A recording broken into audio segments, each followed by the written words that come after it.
It's Roc and Manuch with Jimmy B. Now on ESPN 620, 98.7 FM HD2, and streaming live at ArizonaSports.com. The guys are powered by the law offices of Lerner and Rowe. In a wreck and need a check? Make one call, that's all. 602-977-1900. And now on your ESPN station in Phoenix, ESPN 620, Roc and Manuch with Jimmy B.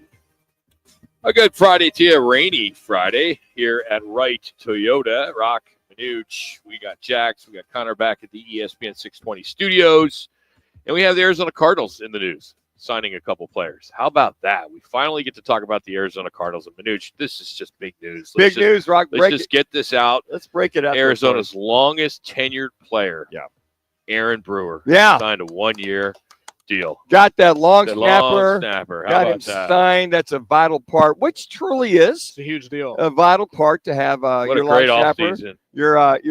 Your special teams guys, make sure those laces come back at 6 or 12. As a ex-holder, make sure I get those laces. But it's huge. Make sure that continuity stays in place for your field goal kicker. 9 seasons. Yeah, that's interesting. Longest tenured player. Also, they re-signed safety Joey Blunt to a 2-year deal as he played the last 2 seasons with the Cardinals, and he appeared in 26 games. He had 16 tackles. He forced a couple fumbles on special teams. He had an interception as well. So he's played pretty well. He appeared in 15 games last year, which is a career high. I think some of those core guys is what this Cardinals team needs to keep. And they can get those guys on the cheap, where they got $75 million above the cap. Since legal tampering is going to start on Monday, there will be many releases, I believe, over the weekend. We're always seeing all kinds of releases. The Barkley kid, leading sack artist for the Titans, he's looking to get released. It looks like the kid out of the Commanders, he's looking to get released. As far as Allen, looks like he's going to get released. The interesting thing about the guys that are getting released is that the teams gave them a heads up to go ahead and try to get traded with wherever. And what happens is that's all well and good, but you got to know if these teams know that nobody's going to pick up their contract, and they've got to eventually give the blessing on a trade. Are you going to get a first rounder, a second rounder? In the case of Allen, 8 years in the league, he's a top defensive lineman. Do you get a second rounder, a third rounder? That team who wants to release him is still trying to dictate what they're going to get in return.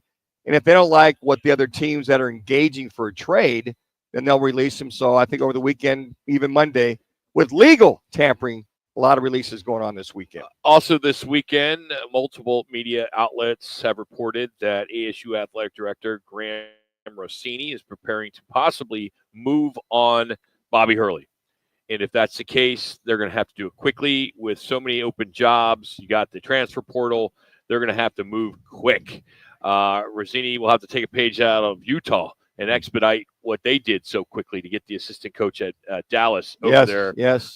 Since they hired Alex Jensen, and that was yesterday. And that was just 10 days after they fired Craig Smith, the coach there, for them. So there are a lot of rumors on some potential candidates. There was a report today on MSN that has Richard Pitino, the New Mexico coach, as a possible player for this position at ASU. He's reportedly a candidate for a position at Virginia as well.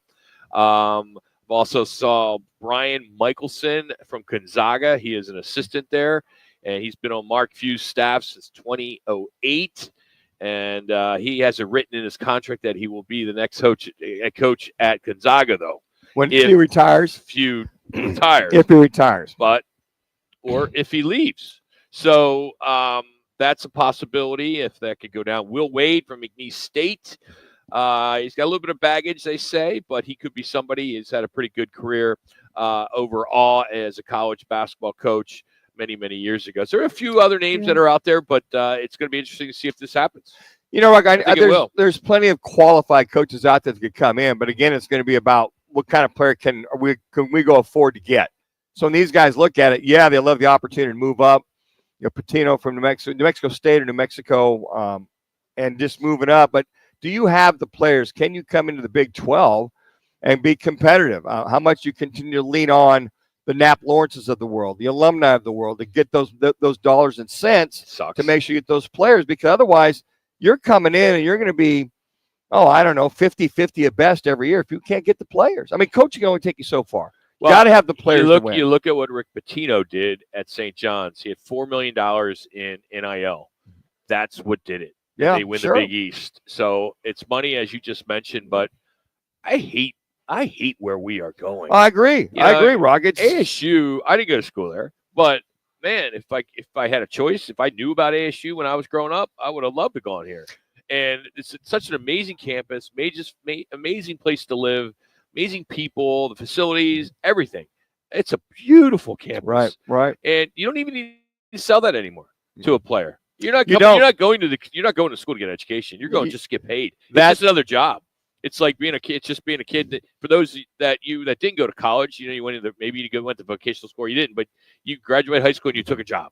That's what this is going to be like. You're just taking a job, and a well-paid job, by the way. Oh yeah. Yeah. But I look at college sports. I was dying to be a Sun Devil, to play either baseball or football. And when I had to make another choice, because they already had enough quarterbacks at ASU, and their baseball program wanted me to play one more year in junior college to either offer me or have me walk on, and then the chance to go to K-State, you go, wow, the Big Eight. So sometimes you got to move on.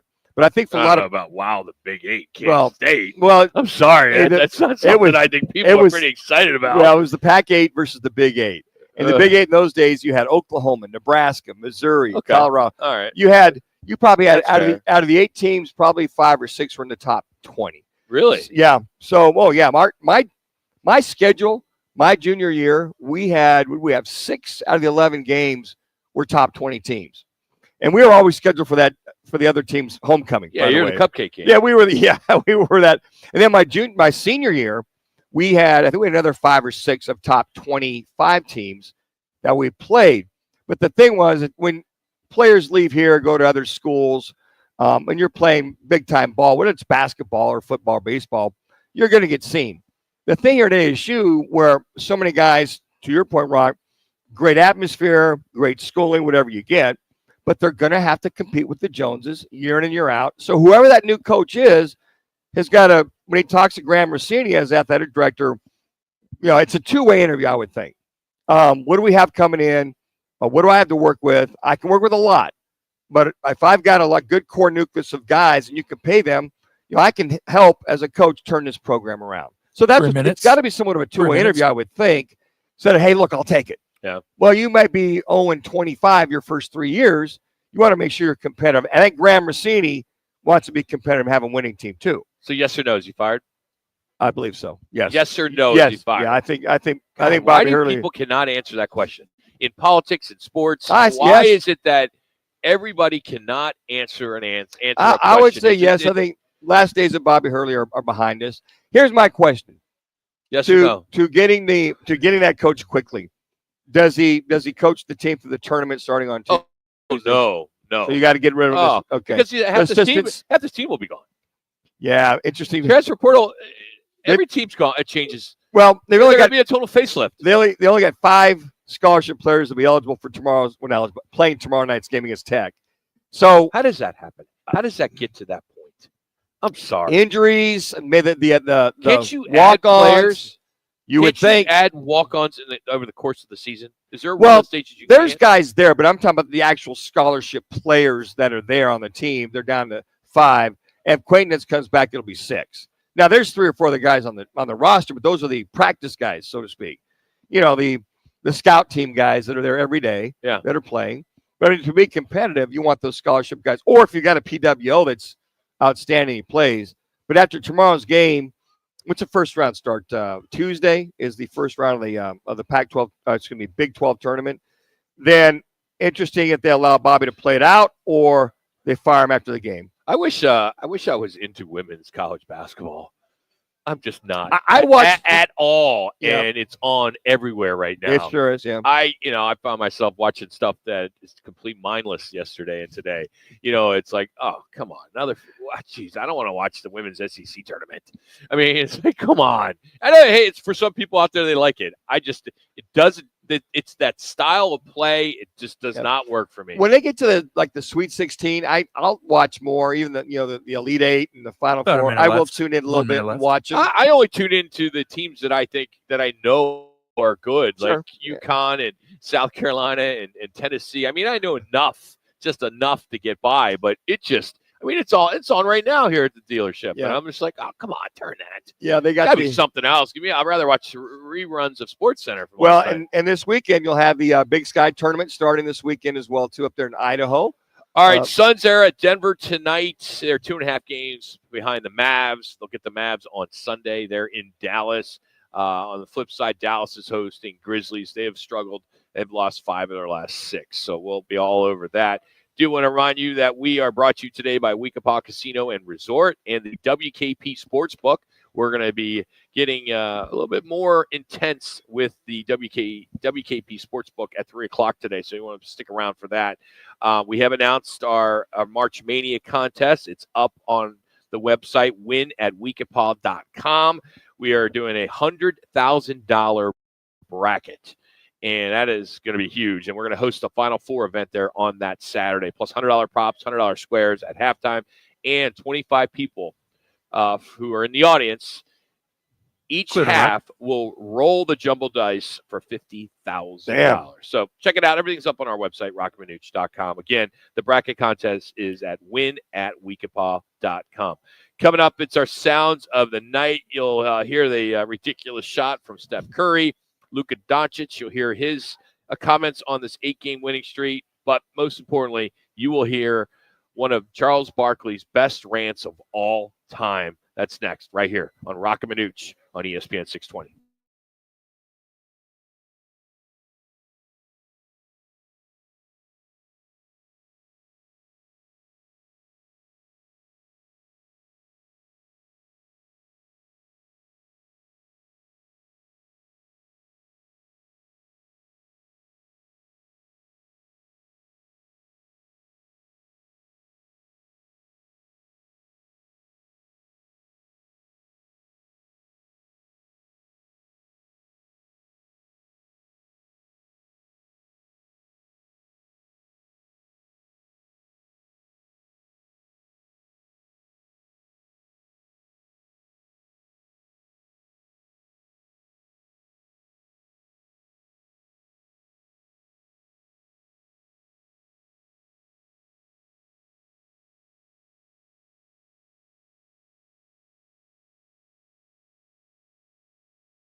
Guys are live from Right Toyota. Right on the corner, right on the price. Right Toyota. Extra hot. At 77th Street and Frank Lloyd Wright Boulevard in Scottsdale. Now back to the guys on ESPN 620.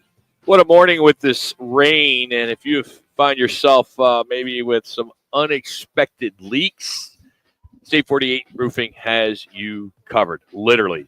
Their team members are standing by right now with emergency tarp services ready to help you out. Whether you got a leak or you're experiencing some other roof issues, don't hesitate to give them a call right now. They have 2 different phone numbers that you can call them, or just go to their website, state48roofing.com. Here's the first number, 480-268-4509. The other number, 480-698-4828. But just go to the website. You have your phone in front of you. Just go to state48roofing.com. By the way, our State 48 Roofing It's Your Call question of the day. With the NBA season winding down, what team will go the furthest this season with the trades that have been made? Is it the Lakers, Warriors, Cavs, or Bucks? Those are your 4 choices: Lakers, Warriors, Cavs, or Bucks. Go on our website, our Twitter page at Roc and Manuch. All right, let's get to our sounds last night. We'll start with Steph Curry. Golden State sinks this ridiculous shot from the logo with 2 defenders. Butler bounces Curry. Oh. Cheat code. Absolutely unbelievable, but when it's Steph Curry, you know there's always a chance. You know, when all right, if you may have saw Shaq earlier this week making a big old bold statement that you need to start putting Steph Curry in the GOAT conversation. I would think so. I just think that he's the best shooter I've ever seen in my lifetime. Mm-hmm. One of the best closers I've seen in my lifetime. And then I think in that game last night, you saw him, drive to the rim, do some shots that you go, wow. I mean, you knew he had it in him, but some of those down the baseline, reverse, running floaters, whatever. But I would say, yeah, he's got to be in that conversation. One of the greatest that's ever come down the pike. And that shot, it was a turnaround jumper basically from the logo. Yeah, he just threw it up. And but he looked under control, didn't he, when he turned but he's made a lot of those in practices, from the half court line. Doesn't surprise me when in. I mean, he just swished just like that. Yesterday, a great game. It was a playoff atmosphere with the Lakers and the Knicks yesterday. Kind of remind you back in the 80s when these two teams used to face each other. Kind of felt like that. Felt like the Boston Philly matchups and Philly, LA, and, New York and just in Boston. I mean, it felt like that last night. And sure enough, it went into overtime and the Lakers prevailed. But here's Luka Doncic, and he just goes off to start the overtime, and he scores 5 quick points. Doncic now guarded by Karl Anthony Towns. Doncic trying to shake him. Towns staying with him. Tough shot. Oh, Luka Doncic. That's a little magic right there. Towns was right with him. Now it's Anunoby on Doncic. The switch again. Doncic over Towns. Oh, my! Oh, Luka Doncic. Luka lives for these moments. He's amazing. Absolutely amazing. What were the Mavericks thinking? I mean, this guy, watch him in that game. We're going to hear from Mark Cuban a little bit as well on that trade. He just so under control, whether it goes to the rim. I mean, those 3-point shots were, 3-4 feet behind the 3-point line. And he makes them like they're layups. And the complementary between he and LeBron and the rest of the team, and then him coming down as a point guard or point forward, whatever you want to call it, because I think their team is pretty much positionless. It's just guys getting in motion, what have you. But it was just amazing to see how he has, I'm not going to say up to his game, but his game is back to where we saw last year in the playoffs. So Luka was asked about the chemistry during this 8-game win streak. Here's his response. Just the chemistry. I think, everybody gets along. That's really important. We're well connected. Obviously, there's room for improvement, but I think we're well connected. So I'm excited to be a part of this team. Yeah, even more. If you win that kind of games, come back, that kind of games, especially at home, get the crowd in it. You build kind of more chemistry, and those games are real sweet to win. And I think with that, this team doesn't care who gets the winning shot. It's all about winning. Now that they've got the full arsenal, it's all about winning. And you saw that in the Golden State game when Jimmy Butler passed off to Steph Curry and vice versa. I mean, they just moving the ball. Draymond Green say, hey, look, Jimmy Butler and Steph have been an infusion. When you have good chemistry, you trust each other. It doesn't make any difference who gets 40 points, who gets 25 or whatever. As long as they're winning, I think that's what you hear in Luka's voice. Yesterday, Charles Barkley went off about the Lakers-Warriors coverage, and he really called out his new employer, ESPN. That's where he's going next year. So we have about 4 clips here that we want to kind of play, because first he calls out the 4-letter network, obviously ESPN, and more importantly, he calls out Kendrick Perkins. I saw a fool idiot on TV talking about the Lakers save the NBA. Save the NBA? Yeah. He's an idiot and a fool, but he know who he is. What's his name, Shaq? Which one you talking about? Kendrick Perkins. Oh, he said the Lakers, first of all, the Lakers have had a great 2 weeks. He said the Lakers saved the NBA season. That's because them fools on the other network, which we're going to be working for next year, that's all they talk about. Let me tell y'all something. Tell me something. And first of all, I want all the smoke. I don't whistle when I walk by the graveyard or anything like that. I don't whistle when I walk by the graveyard. Right. I like that. Hey, man. I'm feeling that one. The Lakers are doing great. A long way to go. But the reason the season's been going great for the Cleveland Cavaliers and the Oklahoma City Thunder. Y'all just want to talk about the Warriors and the Lakers. They're both doing great. Don't get me wrong. If I turn out to be wrong, I got no problem with that. Rich? He nailed it. I mean, what else can you say? I'm sitting there thinking he does. He's telling the truth. He said, look, Oklahoma City, Cleveland are balling, and the Lakers are just now getting their act together, and Golden State is just now getting their act together because of the people on the team, and they're the Lakers and Warriors. I think he nailed it, Rock. He's not done. So here he is, continuing to call them idiots. But y'all are idiots because y'all talk about the Lakers and the Warriors all the time. Y'all don't. The Cleveland Cavaliers have won 12 straight games. The Oklahoma City got the MVP, and they are on fire. Y'all are talking about who's in second place. That's the reason I get pissed. Hey, the Lakers are doing great. I don't mind being wrong. The Warriors are doing great. But that's because you fools on other networks, which we're going to become fools next year. We've been working on that network. But Oklahoma City. And 3 minutes. 3 minutes. For 6 months. Y'all talking about teams that had two great weeks. Time out. Shaka. All right, so Shaka place. It's awesome that he could get away with this. Yeah. No one else would be able to get away with it. It's funny how he gets it. And then here's Ernie Johnson trying to save it, because I bet he's the driver. He's the one he's being the police. He's the cop here. Sure. Yeah. He didn't matter. Is there some credit? Is there some credit to be handed out? Yes. But don't say basketball's only watching now. First of all, between that and this lame-ass LeBron-Michael Jordan debate, which is lame. I've said for years, the only people talk about LeBron and Michael is people on television who got no talent to talk about anything else. I've been saying that for years. I ain't hanging on to the 90s.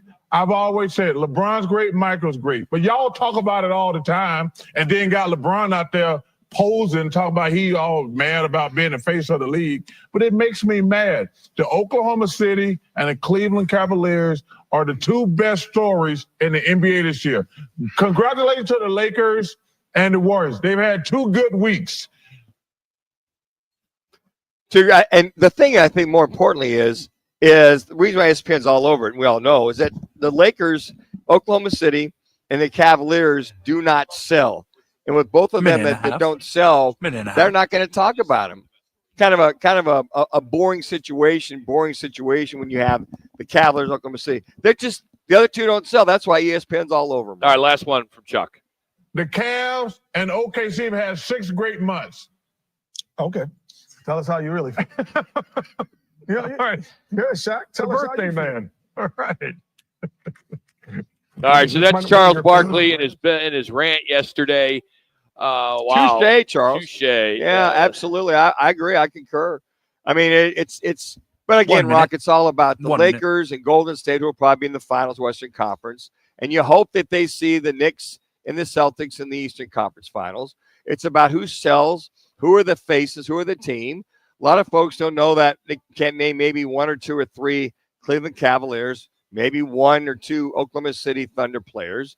And it's all about keeping those guys out front. And the other thing that ESPN, I think, is looking at is look at the turnaround of the Lakers.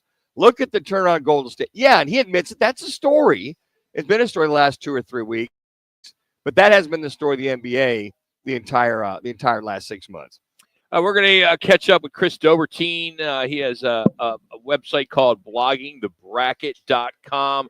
He is somebody that's been coming on our show for a long time. He is the best when it comes to bracketology. We're looking forward to catching up with him as it's hard to believe, but the SEC might have 13 teams in the tournament. 13. So he is going to join us. Also remind you that a little bit later in the program, Scott Spreitzer will break down a bunch of the rivalry games this week. We also got Manuch, one of Manuch's guys. Tyler Shuck. Tyler Shuck is going to join us. Someone who's hopefully going to be playing on Sundays. I think he will. So we'll have him on in the 3 o'clock hour. But first, let's get started with a local 620 Sports Center update by Jax.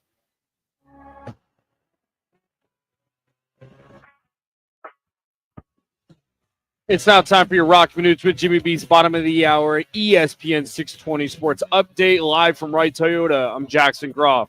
The Arizona Cardinals have re-signed special teams standout Joey Blunt alongside veteran long snapper Aaron Brewer, the team announced earlier today. These re-signings continue Arizona's offseason moves following contract extensions for pass rusher Zaven Collins, center Froholt, running back James Conner, and safety Budda Baker. The Phoenix Suns aim to build on the momentum from Tuesday's thrilling 23-point comeback win over the LA Clippers as they take on the Denver Nuggets tonight. Tip-off is 8 p.m. on ESPN with live coverage on 98.7 FM and ArizonaSports.com. There are multiple ways to listen to us on ESPN 620 AM on FM at 98.7 HD2 and always streaming live on ArizonaSports.com. Also, comment, and subscribe to all of our show pages. Just search Roc and Manuch on YouTube, Facebook, and Twitter. Crazy.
ESPN 620. They got it right the first time. Making Mike's hot.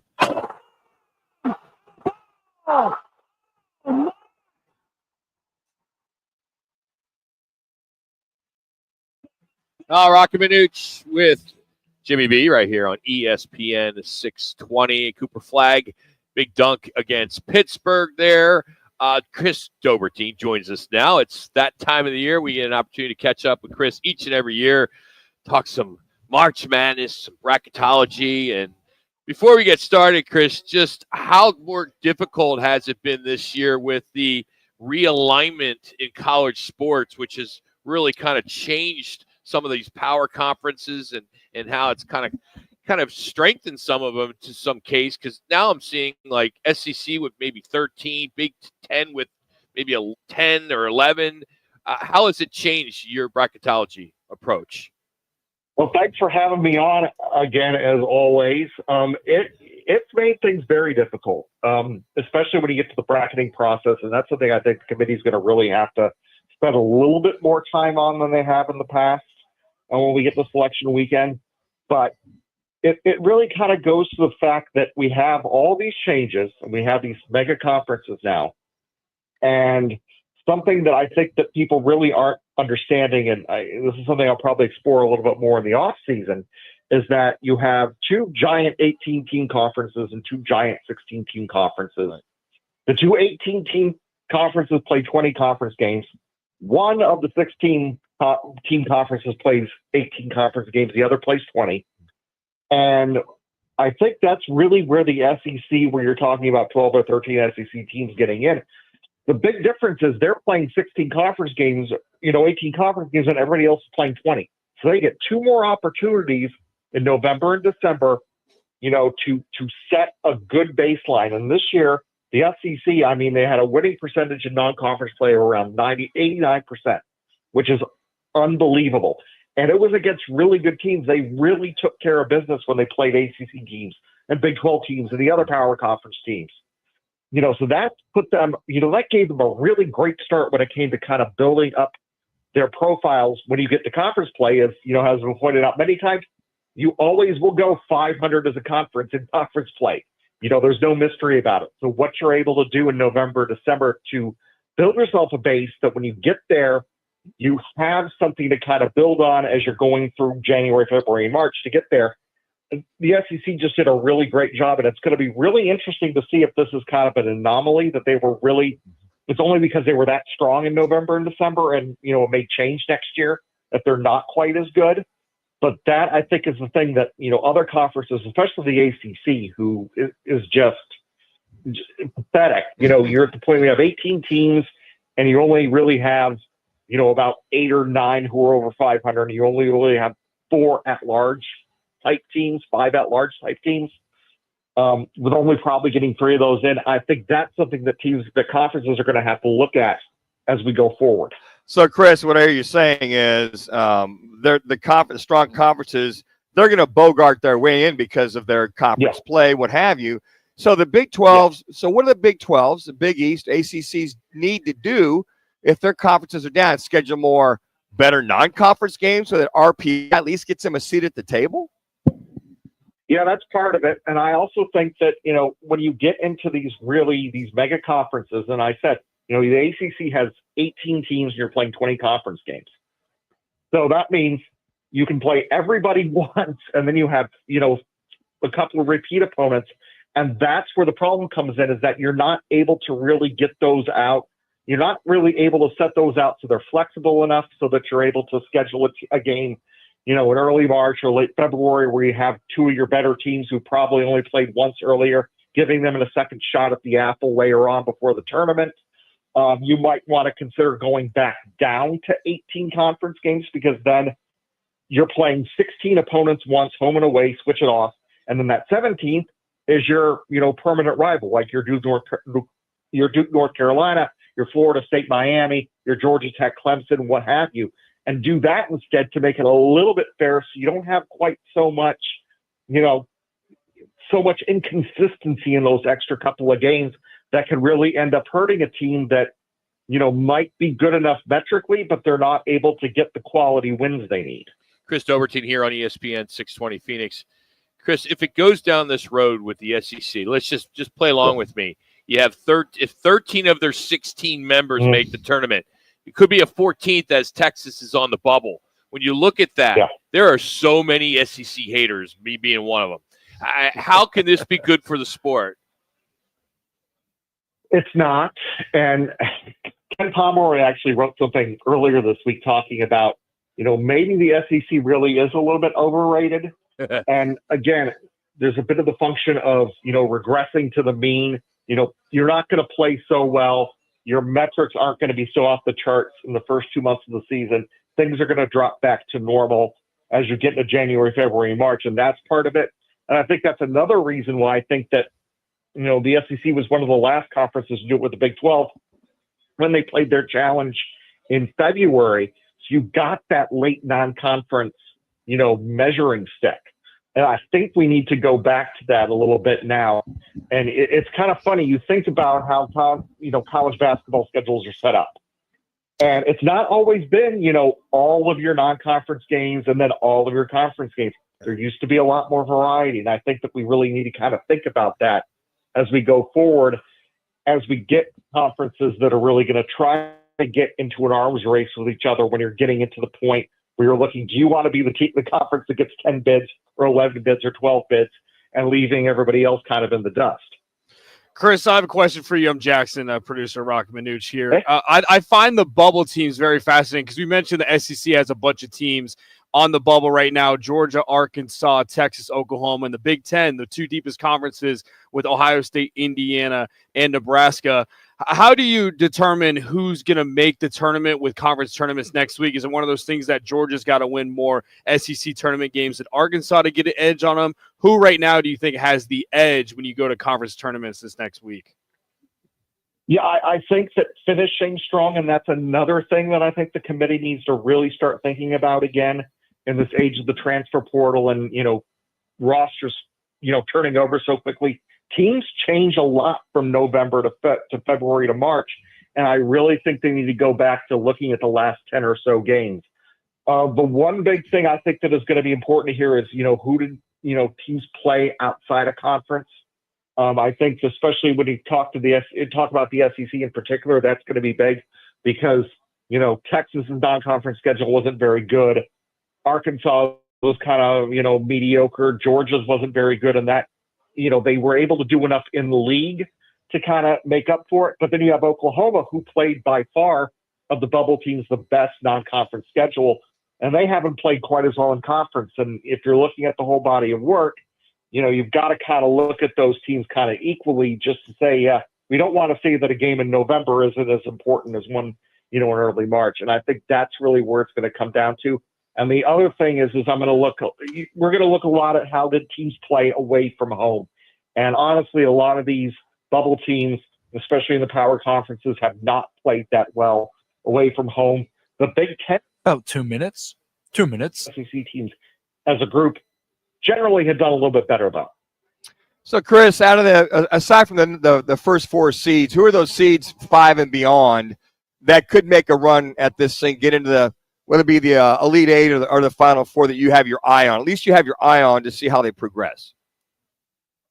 Looking at, my sixth line right now, one team is Memphis, just because they had so many really good wins early in the season.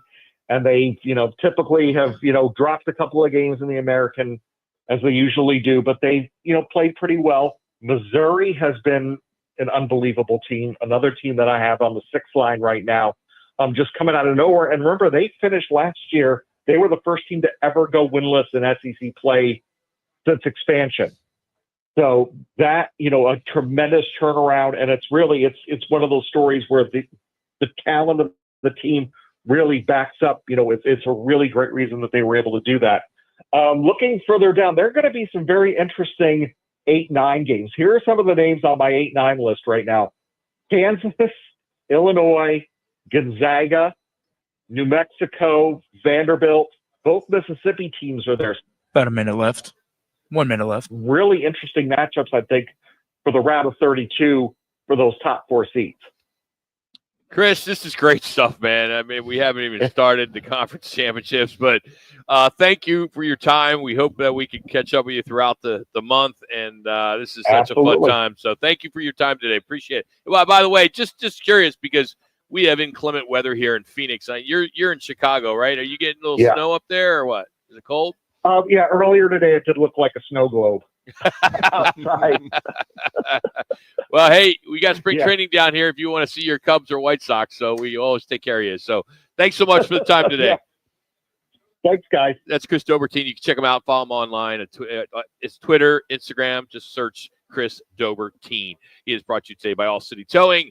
They are hiring. Yes, they are hiring. They are busy today, of course, with this rain. They're hiring drivers, dispatchers, call takers, lot attendants. They have incredible benefits as well, a healthy 401k, as well as employer-paid life insurance. So if you are looking to take your career to the next level, check them out online at All City Towing. All City Towing, where your future is on the move. We're going to kind of go back in time, talk a little bit about daylight savings time. Today was a big day. For some reason, this popped up on my feed today about a list of just multiple superstars, specifically former Cardinals, that were born on this day. It's really weird. We'll have that next. Come visit the all-new Weco Park Casino Resort.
Friday, and the guys are live from Wright Toyota. Right on the corner, right on the price. Wright Toyota, located Make it max up. 7th Street and Frank Lloyd Wright Boulevard in Scottsdale. Now back to the guys on ESPN 620. Roc and Manuch, no GBB today. Hope you're having a good Friday afternoon. As on this day, back in 2015, Kentucky 31-0 They became the first men's basketball team from a major conference to go undefeated in a regular season since Indiana back in 1976. How about that? 2016, Steph Curry scores 41 points, becomes the first player in the NBA history to make 300 three-pointers in a season. Yeah.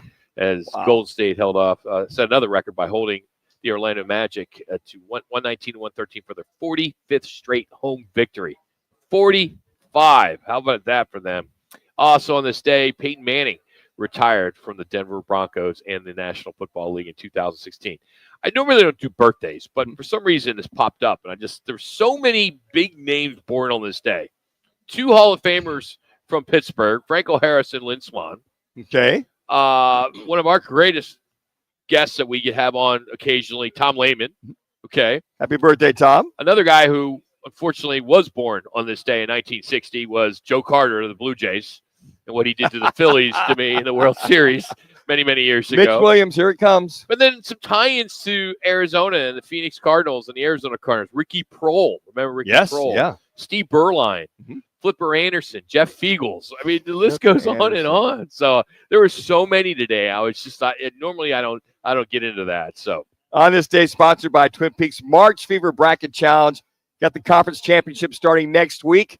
Now's the time to register for the Dos Million Bracket Challenge. All you got to do is just go to TwinPeaksBracketChallenge.com. Fill out your bracket before March 20th.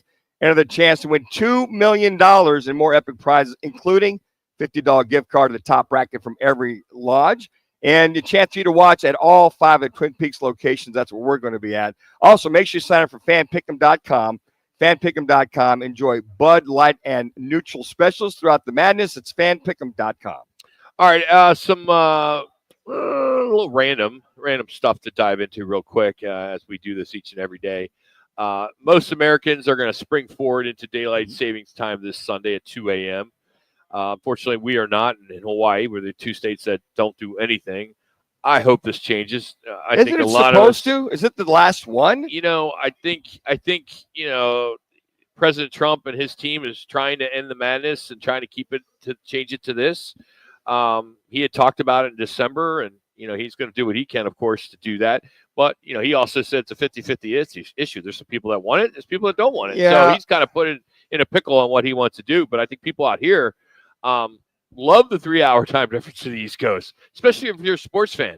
Now, where people don't like it is for those of you that work and your company's based in the East Coast. Sure. That's where it's an issue, and that's a big issue because you think about all the businesses that are from New York and Florida and Boston, and you got to get up and go to work at 5 o'clock sometimes, or 6 in the morning. So I can see where it is 50-50. You're going strong at 3, and your guys back east are shut down. It's 6 o'clock back there. They shut the doors.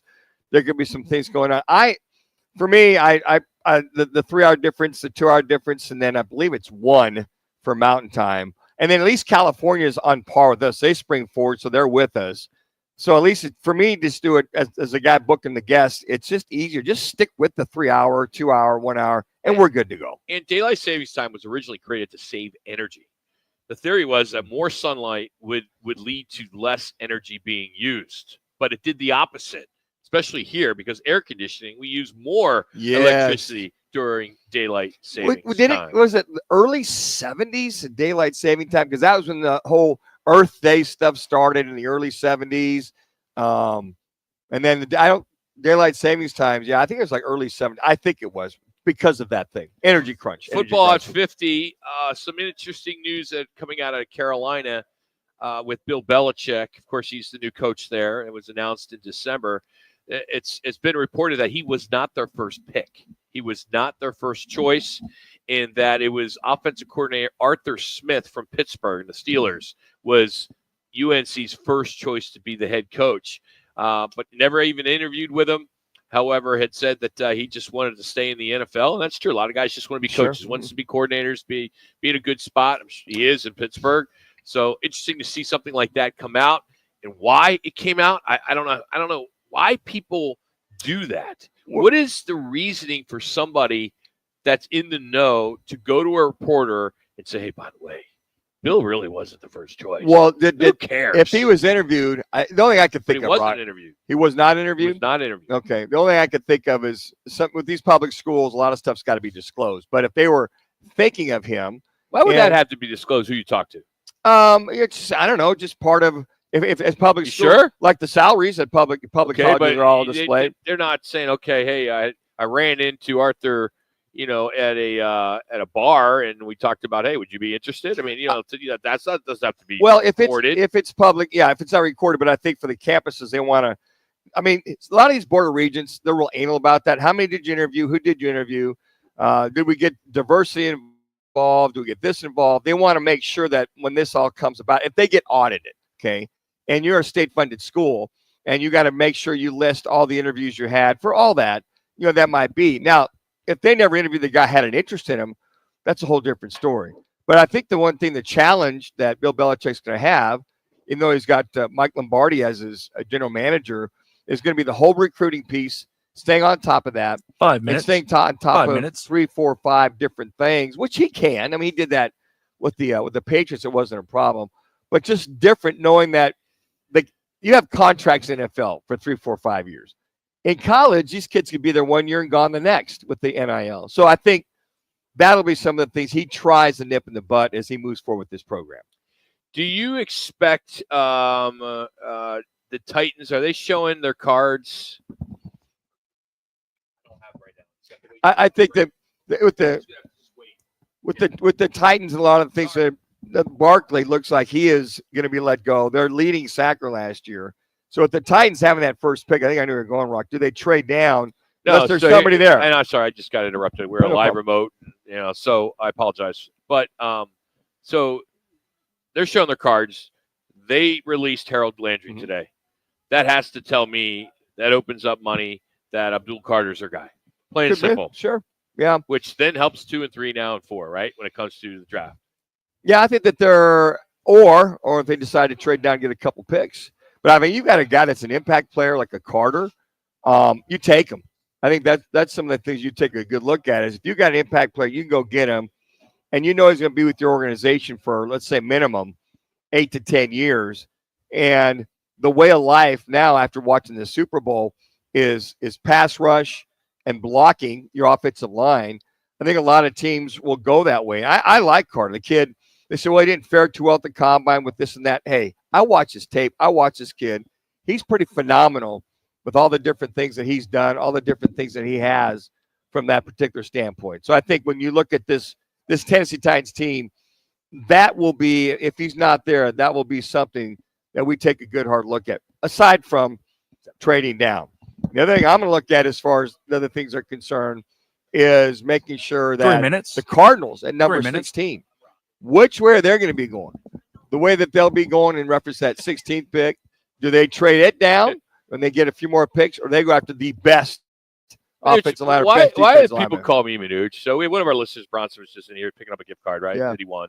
And he said, oh, man, thank you, Manuch. I'm like, I'm not Manuch. I guess us white guys all look alike, right, Rock? Oh, us Italianos, No, you see that? You need to say that. Yeah, us Italianos all look alike, but yeah, I've corrected them a few times. It's just selective listening but I'm glad we took care of them. Anyway, so that's my football 50. I think the other thing it's very interesting is that Myles Garrett went to Cleveland, wanted to talk to the owner. Mr. Salam said, no, talk to your GM. If you want to get traded, we'll try to work something out. Hey, he's another one. I mean, you look at Jonathan Allen is going to get released by the Commanders. He's available. Look at some of these kids coming out, edge rushers and defensive linemen coming out in the draft. Look at Allen. You just talked about Landry, him moving on from Tennessee. There's going to be a run on a couple things. I think on defensive linemen, guys that can put pressure on the quarterback. And with the legal tampering starting Monday, I think we'll see a mad rush of things happening all the next couple weeks before the draft. Cleveland Browns owner Jimmy Haslam said, no, I don't want to talk to you, Myles Garrett, as he declined a request from Myles to meet. Of course, we've heard it. Everyone's been talking about it, that Myles wants to get out of Cleveland, wants to go play for a contender, and the brass there in Cleveland, they don't want to trade him. Who's going to win this?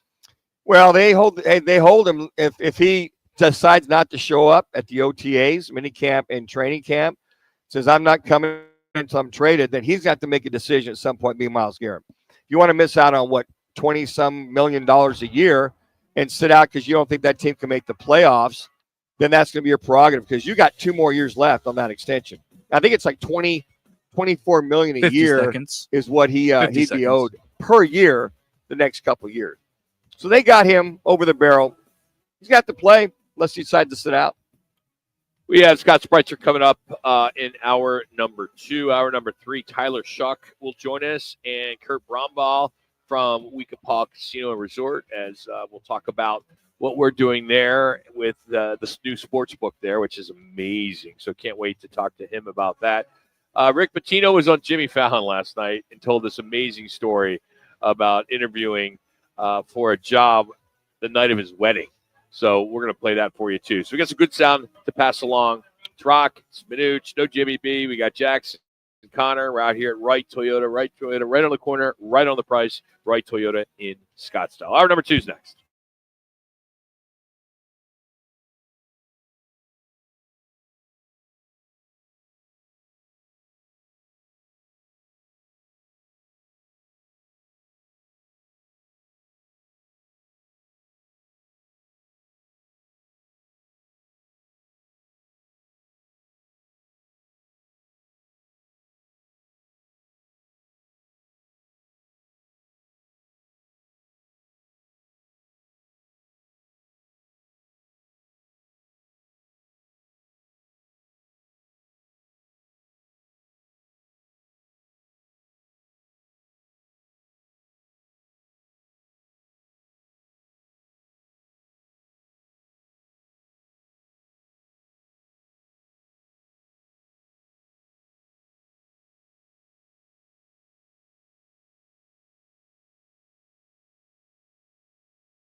It's Roc and Manuch with Jimmy B, now on ESPN 620, 98.7 FM HD2, and streaming live at arizonasports.com. The guys are powered by the law offices of Lerner and Rowe. In a wreck and need a check? Make one call, that's all. 602-977-1900.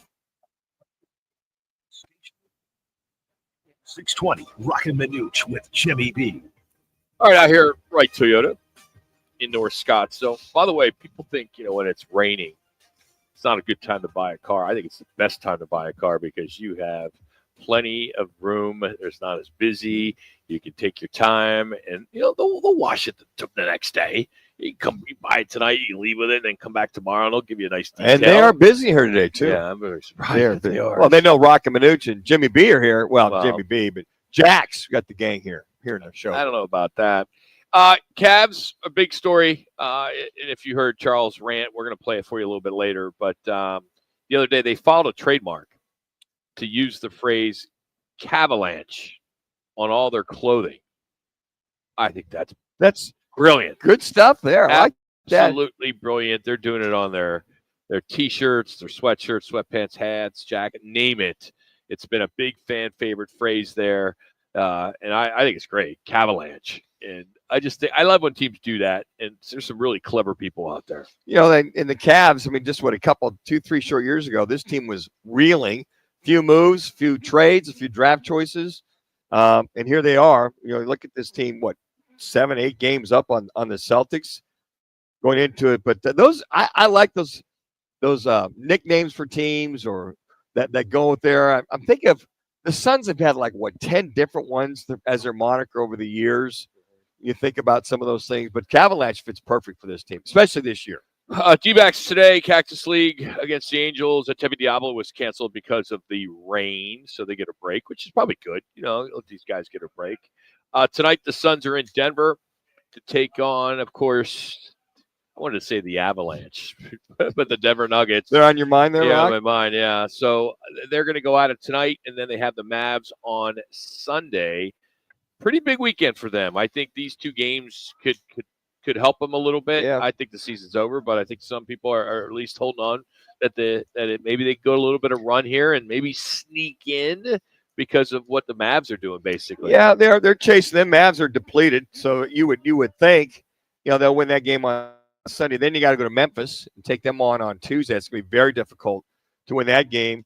Yeah, this game tonight, you don't expect them to win, but you never know if they get hot and KD can stay hot and Book, and they can play the kind of game they played in the fourth quarter versus the Clippers, they've got a shot to win. But this Denver team is playing so well right now. You look at them and they've won 7 out of the last 10, where this Suns team has lost 7 out of the last at least 10. So now, hopefully this team can move forward when you see what they do, and then they come home for that 6-game road trip. So when you look at this Suns schedule and you kind of go, break it down. They will not play the Mavericks after this game on Sunday. It's pretty much this will be as far as head-to-head is concerned. So with Denver tonight, Dallas, Memphis, Houston, if they can win, they can split, Roc. They can win against Dallas and Houston. They can't split. No, I'm saying is you got to win them all. Well, at this point. Well, you got to remember if they beat Dallas, they'll be 1.5 behind. Then Dallas is reeling. But yeah, to your point, you've got to win at least 75, 80% of the next 20 out of the next 20 games if you're going to make it in. Now, Sacramento, they're catching fire all the way, so it'll be tough to catch them. So you're currently 2.5 back. You got to win head-to-head. Tough to win tonight. And then when you come home, you got a team that you're still chasing, Sacramento, and then the Lakers, Toronto, and you go on. And after that, it's Murderer's Row the last 2 weeks of the season of the teams you're going to play who are either vying to get better seeding, who are trying to improve their positioning in the play-in side of things. And then you got other teams from the East, the Celtics of the world, the Milwaukees of the world, that are also trying to improve their seeding. So if you can, by some miracle, and Dallas just reel all the way out and make it come through the back door, that's your only chance. You got to release 75 to 80%, which is highly unlikely. Yeah. ESPN's Brian Windhorst yesterday on Get Up talked about, watch the Minnesota Timberwolves and a move from them to go after KD. He's got a connection with Anthony Edwards, and I could see that being a pretty good duo. Cool. Wow. But I also see Devin Booker has a pretty good duo. I was just going to say, didn't you see that duo here? Yeah. I don't know. But, I think Dallas Mavericks are maybe a possibility for him to end up too. I could see him playing in Dallas. It's all about chemistry. And when you look at what the Lakers have done, Luka, Jimmy Butler, what Kuzma's done, going to Milwaukee, they've somewhat blended in. And I think what you're getting at is that the KD, Devin, Bradley Bill, it never blended. It always just seemed it was water and oil. It just didn't mix. There was something that just wasn't there that continues to be there. And I know what you're saying. Hey, what a phenomenal talent KD is. Well, yeah, Ant-Man is too. Plus Gobert, plus here, there, and there. But it's some starting to work for them. When you looked at them a couple years ago, when they're vying for a world title, it pretty much like last year, they sweep the Suns 4 games to zip in the first round of the playoffs. They were hitting on all cylinders. If things ain't broke, don't fix them. So it just depends on if that's the risk they make. But I think the whole KD thing, let's just say, play long run. If they make it in the play-in and they make it into let's say at least the quarter of the semis of the Western Conference, do we change our mind at that time? Yeah, you have to. You have to, right? Yeah, it worked. It finally worked. What have you done for me lately is what people are concerned about, right? Yeah, and I think that, and could, just by some miracle, if it happens, highly unlikely, that they come out of the play-in round, they get into the quarters, all of a sudden they're in the semis of the Western Conference, and highly unlikely they get to the finals. But if it happens, and we've seen it happen before, I think the narrative changes. So then do we look at this summer and we just say, okay, that was a hell of a ride, a really crappy roller coaster ride for the Suns regular season. But hey, at the end of the day, they got this far into the playoffs. Sure. Now they can build on that. Sure. Maybe find what that missing piece is, because I think there is a couple. They still need a big man. Sure. Well, they need a big man. Well, and we know one thing's going to happen is that Bill's not going anywhere unless he waives it. Book, whether he goes or not, depending how the season ends, is going to be determined. But KD seems to be the odd man out, at least for now. And we can kind of beat that up. But I just still think if they could just make it in, anything can happen. We know that. And I think, and I hope it does happen. And 3 minutes. What could 3 minutes? What could the Suns actually get for KD? KD? I mean, they gave up so much to get him. All those first round picks and the swaps and all that, and Camp Johnson and Bridges. Is there a team out there that has all that? Is it Minnesota? Is it Philadelphia? Is it Dallas? I mean, who is the team out there that's going to do that? Well, and does KD really have any say in it? Come 3 years later, if you can get half that value, I think you're doing pretty good. That sucks. Think about it. That 3 years. Doesn't seem like it's been that long. It'll be 3 years, Rock. So you go, okay, we gave up all this when he was at the peak of his game, which I still think he's at the peak. But you get 36, 37, 38 years old, you're going, if you're the opposing organization that the Suns want to trade, they're going, okay, let's look at 3 years ago versus now. There's more mileage on that car. So that Ferrari, who's valued at $80,000 3 years ago, is probably worth 50 or 60 now because of the mileage. 2 minutes. We're not going to trade out. We might give you one draft choice, and we might give you an A player, and then we might give you a guy off the bench.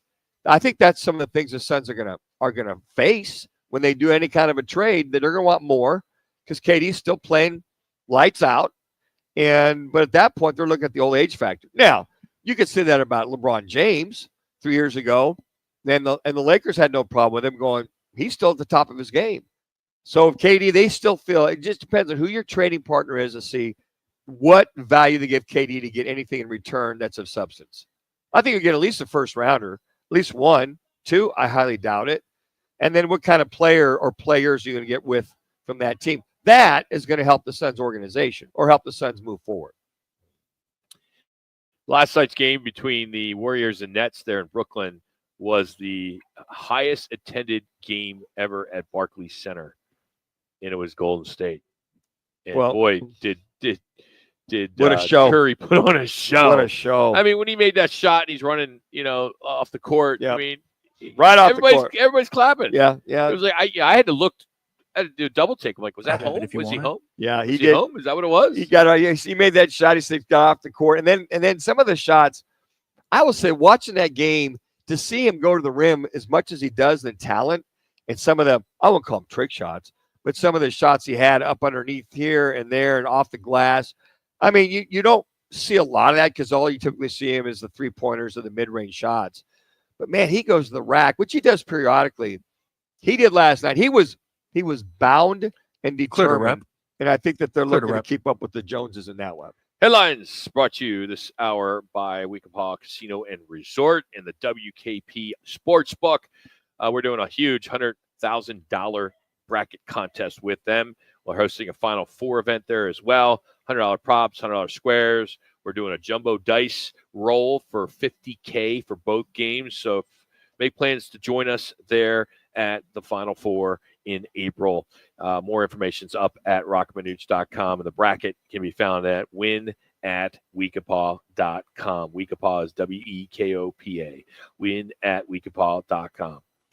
Coming up as we continue here from Wright Toyota, it's our home every Friday.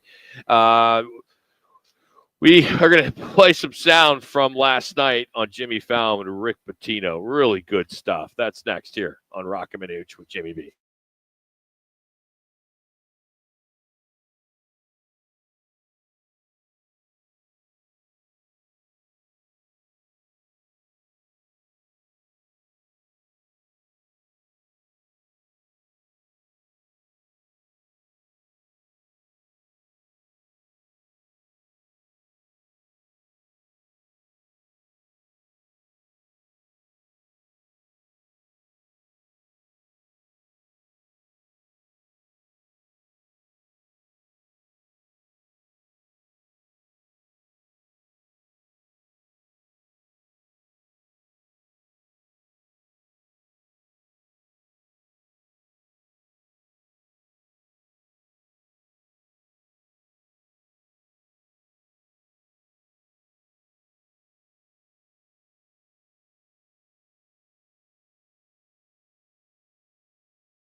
It's Friday, and the guys are live from Wright Toyota. Right on the corner, right on the price. Making Mike's hot. Located at 77th Street and Frank Lloyd Wright Boulevard in Scottsdale. Now back to the guys on ESPN 620. Did you see the story of this guy, Ryan Wedding? the Olympic Yes. snowboarder. Yeah, I read that this morning. How amazing is this story? If you're not familiar with it, the U.S. federal government is offering a $10 million reward, a bounty on this Olympic snowboarder for drug trafficking and murder. His name is Ryan Wedding, and he's on their top 10 most wanted lists with the State Department. $10 million at stake. He competed in the 2000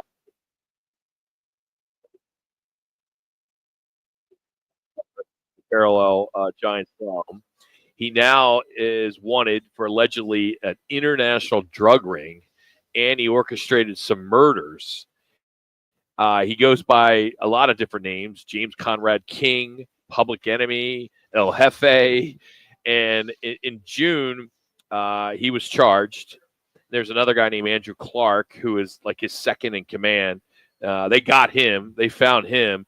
But supposedly, this guy Wedding is believed to be either in Mexico or hiding somewhere in Canada or some other Central American nations. But Colombia. not every day you see a headline that says feds put $10 million bounty on Olympic snowboarder. I mean, that just that doesn't one seem right. I mean, when I saw that, I went, wait a second, let me read this. And here this guy is, a Canadian working allegedly for the cartel down in Mexico. And it looks like he's a bad dude from all the things we read about this guy.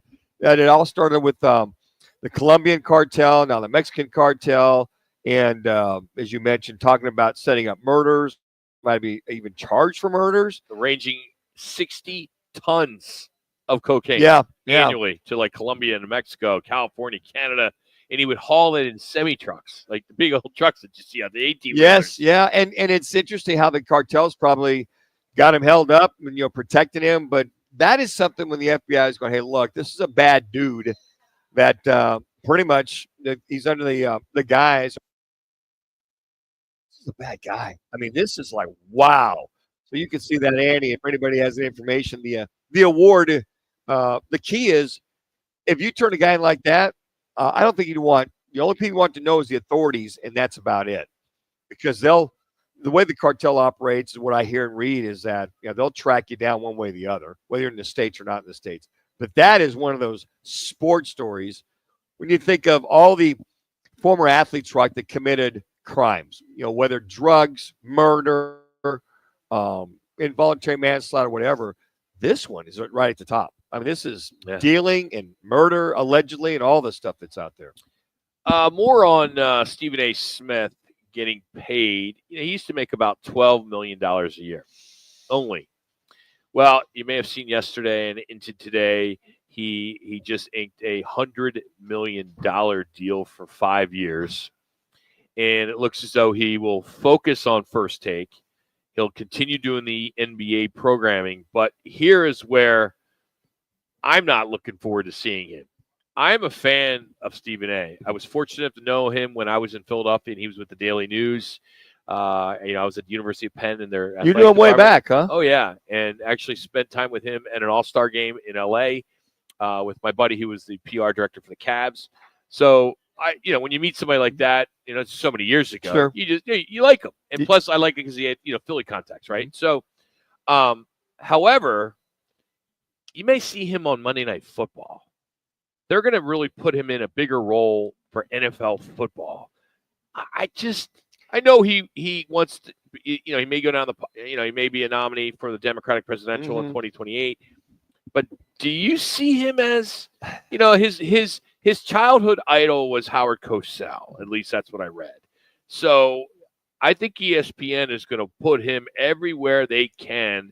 And Monday Night Countdown, the pregame show, I assume is where they're going to toss him. Okay. A couple things here. If it's just the countdown show and it's about the game, the players, but every time Stephen A. Smith gets incorporated, at least from my mindset, is there something to that? There's some minutia issues, concerns that surround the game or a player, whatever.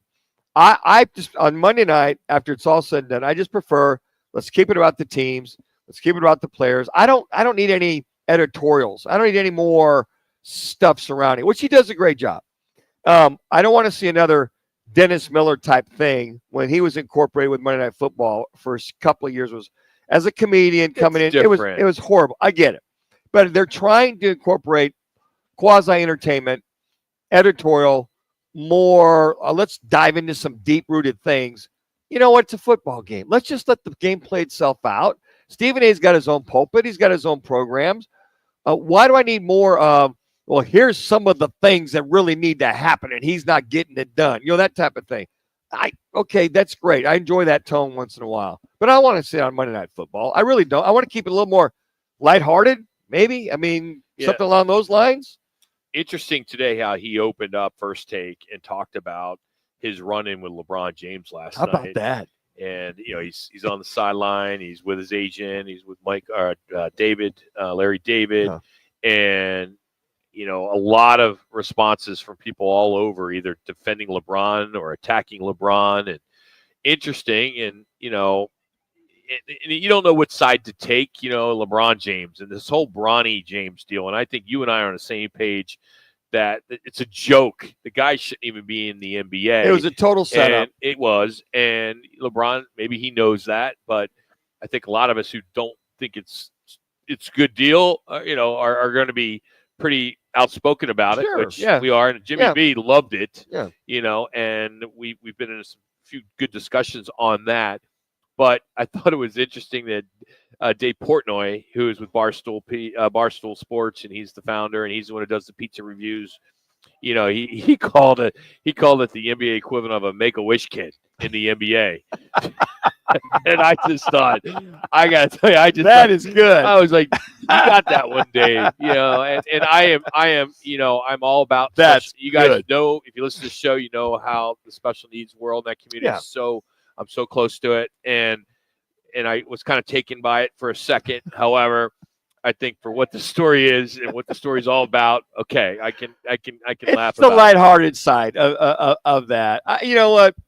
Here's the thing: if LeBron's upset about Stephen A. Smith in a sports genre commenting on Bronny and the team and all that kind of stuff, LeBron insinuating, "Hey, my kids are off limits or this or that," we get that. But if your son has been incorporated literally into the LA Lakers, he's just as much fair game in a fair discussion that Stephen A. Smith would go overboard across the line as any other player. He's in sports and he's involved.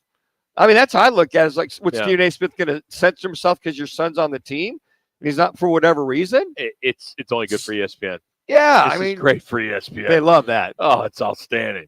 Hey, last night, Rick Pitino appeared on The Tonight Show starring Jimmy Fallon. I mean, from the time he stepped on to the set, big applause, of course, in New York. He walks out. People go crazy. He then tells a story, and I wonder if the women listening out there would be okay with this if their significant other did this. But listen to this story, Rick Pitino on his wedding night, interviewing for a job. It's a great story. I heard this. I read this somewhere that you maybe did an interview for a coaching job on your wedding night. So I didn't have a job. Wait, so this is all right. So it is true. Okay, good. I didn't have a job. I got a call from a person that we all knew, Jim Boeheim. I love Jim Boeheim. He was named his first year as a coach at Syracuse University. I said to my wife, listen, I just got to, obviously she's half Italian, half Irish. I said, I'm going to leave you just for an hour. I don't have a job. I'm sorry. We're going to Hawaii. On your wedding night? On a wedding night. We're going to Hawaii the next day on our honeymoon. I said, I'm going to meet this gentleman. I'll be right back up. I excused myself. About an hour and a half later, I call her up and I said, honey, just open the envelopes and I'll be right up. Open the wedding envelope. You open the gifts and enjoy yourself. Italians always get what we call the fun ticket, the $100 in the envelope. And that's so funny. 3 hours later, I come up. I said, I got great news. Got a job. Now, I didn't tell her I was interviewing for the Syracuse University job. Yeah. I said, great news. We got a job. I said, two problems. One, it's Syracuse, New York. And she says, upstate New York, Syracuse, with 120 inches of snow. Yeah. And 1 minute. It's a great job, and Jim Boeheim's terrific. Well, what's the other bad news? I said, no honeymoon. I'm going tomorrow to Cincinnati to recruit Louis Orr, and we signed him. And we never had a honeymoon to Hawaii, but we've had quite a few trips after that. But I stayed with Jim Boeheim for 2 years. It was awesome. Wait. But how long were you with your wife? Care of Jim Boeheim. She left me a year later. Yeah. That's Rick Pitino Wow. on the Tonight Show. There's no With way. Jimmy Fallon. There's no I don't know how way. women could do that. But hey, front page New York Post today says Green Storm, the house that Rick rebuilt, how $4 million in NIL, the right mix of talent, and Pitino magic turned SJU into champs. What a great story there. Clear to great toss. story.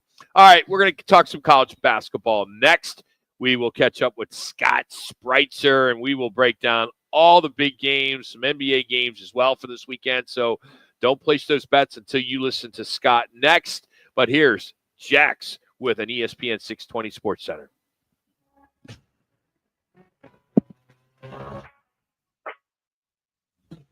It's now time for your Roc and Manuch, Jimmy B's bottom of the hour local Phoenix ESPN 620 Sports Center update live from Wright Toyota. I'm Jackson Groff. The Arizona Cardinals have re-signed special teams standout Joey Blunt alongside veteran long snapper Aaron Brewer. The team announced earlier this morning. These re-signings continue Arizona's offseason moves, which include contract extensions for pass rusher Zaven Collins, center Froholt, running back James Conner, and safety Buda Baker. The Phoenix Suns aim to build on the momentum from Tuesday's thrilling 23-point comeback against the LA Clippers as they take on the Denver Nuggets tonight. Tip-off at 8 p.m. on ESPN with live coverage on 98.7 FM and ArizonaSports.com. There are multiple ways to listen to us, ESPN 620 AM, and also on FM at 98.7 HD2, and always streaming live on ArizonaSports.com. Also, check our show pages, YouTube, Facebook, and Twitter. Just search Roc and Manuch.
in the country. Nobody watches and studies games more than he does. From TalkSports.com, here's Scott Spreitzer, exclusively on with Makes her hot. Manuch with Jimmy B on ESPN 620. I got some good college games this weekend, a couple of NBA games that Scott will handicap for us, I should say. We got Purdue at Illinois, Bama at Auburn, Duke at UNC, Arizona at KU, Suns, Nuggets, Knicks, and Clippers. Let's start, Scott, if you're okay with the one Big Ten game tonight between the Boilermakers and the Illinois Fighting Illini of Illinois. It's the final game of the regular season for these guys. Purdue's fighting for a top 4 in the conference. Illinois maybe get to 7. How do you see this one lining up in Champaign? Yeah, Illinois laying 4 right now, guys. And, it's funny with these two teams. They've sure seen some ups and downs this season.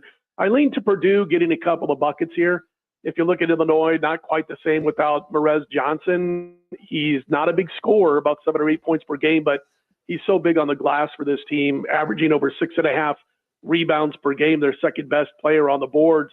And since losing Johnson to an injury, they've been out rebounded in 3 of 4 games and by big margins. They were minus 23 on the glass the first 3 games after Merez Johnson got injured. I look at Purdue and I'm thinking, okay, they're not quite as deep this season, basically a 7-man rotation, and their starting point guard plays nearly every minute, every night.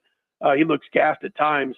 But the biggest caveat between these two teams for me is that Illinois is 325th out of 364 teams in three-point accuracy, but they shoot too many threes.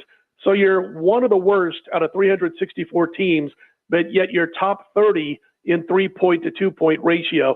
I've never understood that as a head coach of a basketball team. When your team stinks shooting the 3, but you allow them to go out there and shoot threes all night long, and they're in the top 30 in 3-point to 2-point ratio, I think that's going to hurt him here, and kind of like Purdue plus a couple of buckets here. All right, Scott, number 7, Alabama, at number 1, Auburn minus 8.5. Is Bama leaking oil at the wrong time? They've lost 4 out of the last 6, and Scott, last 2 in a row. They're giving up a lot of points for this much vaunted number 2 team for the majority of the season. Yeah, it was like before this last 6 games, you saw a team that they gave up a lot of points because of their tempo, but their metrics on defense were really strong. It was just, again, the tempo gave up a lot of points, but they, as you mentioned, man, they've been an issue in the last 4 losses, their defense. In those 4 losses, they've allowed 57% 2-point shooting and over 37% from the 3-point line. And this is what surprised me the most, guys. They've forced just 34 turnovers in those 4 losses, less than 9 per game. So they're not forcing teams into mistakes with that quick tempo. They lost by 9 to Auburn earlier this season. They were down by 14 well into the second half. And if you recall, they stormed back. They made it interesting, but they couldn't overcome Auburn's perimeter defense. A couple of teams that knocked off Auburn this year, if you look at the 2 teams before they lost to A&M, were Duke and Florida. And both stifled Auburn inside the 3-point line. And the Tigers are a good 2-point shooting team. I just don't like the way Alabama's playing right now, the way their defense has given up too much. Just keep an eye on Johni Broome. He's been upgraded to probable for this game. So if he can go, great. If he can't, I would stay away from the game. All right, a big game, of course, every year. Tar Heels and, of course, the Dukies. Golden opportunity for the Tar Heels in this one, and that is the late game on Saturday. I think we were talking to some guys earlier this week, Scott, and it's just like, oh, Duke, no problem. Do you see it that way, or do you think this is going to be close because of the rivalry? Yeah, whenever I start looking at a game like that, and I'm thinking, okay, the Tar Heels are down, Hubert Davis should be in a little bit of trouble, I would think, the seat getting warm. Then I start thinking, this is the one game they can really hang their hat on. Yeah. This number was as high as 12.5 this morning, which I thought was a little high. It's down to 10.5 now. Duke was a 13.5-point favorite in the meeting at Cameron Indoor earlier this season, and the venue change is worth more than 1 point to me. And it was 12.5 now down to 10.5 as some of the sharper bettors have gotten involved and taken the points with the Heels thus far. The problem is that UNC they're not in Duke's class anymore. They have reeled off 6 straight wins, but none of the teams they beat were power rated in the top 90. And 4 of the 6 are power rated outside the top 120.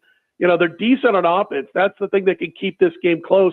20th in points per 100 possessions, but they're nothing special on the defensive end. And Duke, if focused, could pull away in this one. Look at one more number. The Heels are 1-8 straight up this year against teams power rated inside the top 50. 1-8. And the losses came by an average of 11 points per game. So I'm trying hard to, say, boy, I got to grab that 10.5 in this rivalry game with North Carolina. But they've got one win in 9 games against teams inside the top 50, and that's kind of scary here. So I've kind of made a pact with myself early on this season. When Duke plays, I'm either on Duke or I'm passing the game. Right now I'm leaning towards pass because I just want to jump on that dog in the rivalry, but they're just not proving to be worth it right now. Scott, you look at John Shires, the head coach at Duke. He has dominated since he took over 3 years ago. You're kind of one of those recruiting nerds in hoops and football. Have they just totally out-recruited UNC and Hubert Davis? Have they outpaid for players? I mean, you look at the outstanding players that they get. I mean, where has that disconnect been where Duke has just dominated them last 3 years? Yeah, a combination of the players that he's been able to bring on board, I think, over Davis. But, I just think he's just simple. He's a better coach. And with the recruiting that he's able to do, he's been able to get the players that understand what he's trying to do. I mean, you look at this Duke team under Shire. I mean, just like the last couple of years, they're always top 20. Not so much in his first year, but his last year and this year, they're always top 20 in both adjusted. 4 minutes. And again, it has a lot to do with the recruiting, but he doesn't have to play at a fast pace to get his team to score a lot of points. They take their time. They dish real well, man. They're unselfish. They get to the free throw line, which not a lot of teams are doing this year. There's a few teams out there that are top 10, top 15 power rating, but they don't get to the free throw line. And as far as North Carolina is concerned, not only are they a little shy when it comes to the recruiting effort that Duke has been able to get, but I think they play it too fast of a pace for the players they have.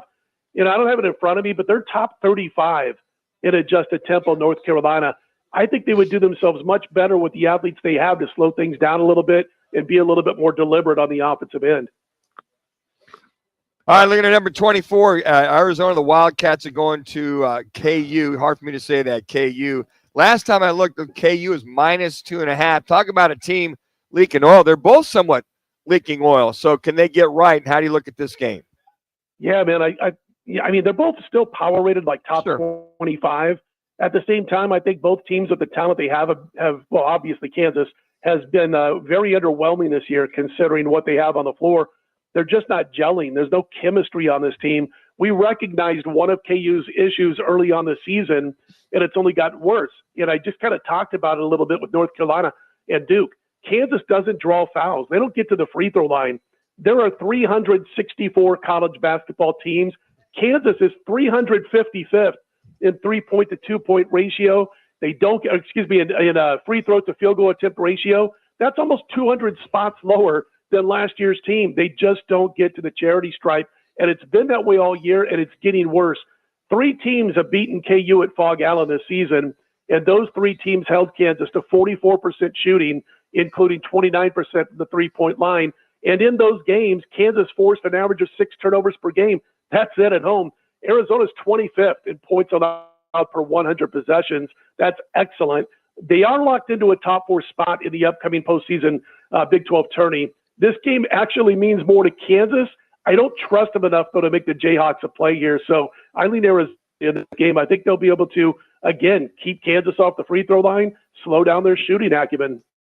All right, let's go to the NBA. Scott Spreitzer joining us here on ESPN 620. Of course, you can always check him out on his Twitter page at Scott Wins, also part of DocSports.com. All right, Suns Nuggets, they're meeting for the final time of the season. They're at Ball Arena in Denver tonight. Of course, the Suns are struggling, 3-7 in the last 10, but 2-3 in the last 3. So 2-1 in the last 3. So how do you handicap this one? Jokic and Aaron Gordon right now are questionable. About 2 minutes. 2 minutes. Are on the floor. It's Denver or pass. Now they're 12-2 the last 14 at home. They've covered 71% of those games. But again, it's a lot about the 2 players that I just mentioned. You look at Jokic in that last meeting with Phoenix. He had 26 and 11. The Nuggets won by 17. Gordon finished with 10 boards and a plus 13 plus minus stat. The Suns 1-7 last 8 road, double-digit loss at San Antonio, who are playing without Wemby in those 7 losses, and they've got 1 road win since February 1st. That was at Chicago, a weak team. If I'm assuming Jokic is going to play, because I would think by now they would say whether he was going to.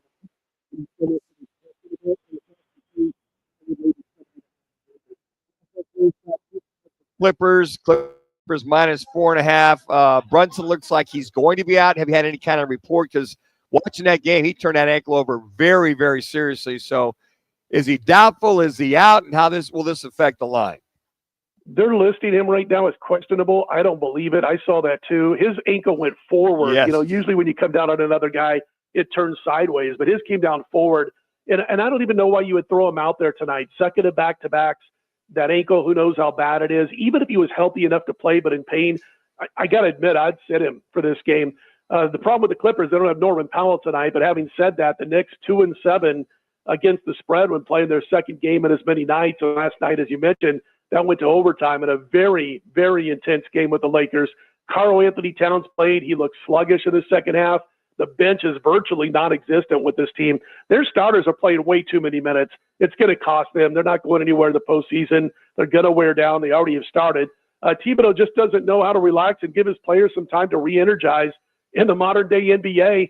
And this team, by the way, is now 0-9 against the Cavs, Celtics, Lakers, and Thunder. As far as the Clippers, they came home from that 8-game trip the other night. They beat Detroit. They're now 11-4 straight up, 12-3 against the number in their last 15 home games. This almost looks too good to be true to back the Clippers after what happened to the Knicks last night in Brunson, but I still like the Clips in this spot. So the spread is, I'm looking at just a particular app, and it has the spread at 7. Where is it now? Because Manuch had it at 4.5. There are some 7s. Okay. But mostly 6.5. You know what? It just went to 7 everywhere as we're speaking. Okay. I got a line service. I got about 20 books in front of me, some in Vegas, some outside of Vegas. Couple of them just went to 7.5. Wow. The rest just went to 7, which signals to me that Brunson isn't going to play tonight, even though they're still listing him as questionable. So the play is still the Clippers, right? Oh, yeah, Clippers. Yeah. I mean, 7 or less. I like the Clippers. And again, with that number bouncing up now just about everywhere on all the books, that means somebody got some info in the last few minutes while we've been talking probably Great that stuff. Brunson's not looking good as far as playing tonight. Real-time spreads here with Scott Spreitzer. Love it. Scott, have a great weekend, buddy. Thanks for the time as always. Thanks, guys. Take care. You got it. Scott wins on Twitter and X, DocSports.com. He handicaps it all. And how about that? Manuch, so we have a sheet in front of us, and Manuch had it at 4.5, and I'm on my DraftKings, and I see it at 7, and I guess it just as I went on it and I bet it just now, I'm like, okay, all right. That inside information that looks like Brunson. Wish I could have got it at 4.5. Not going to play. 7. Damn.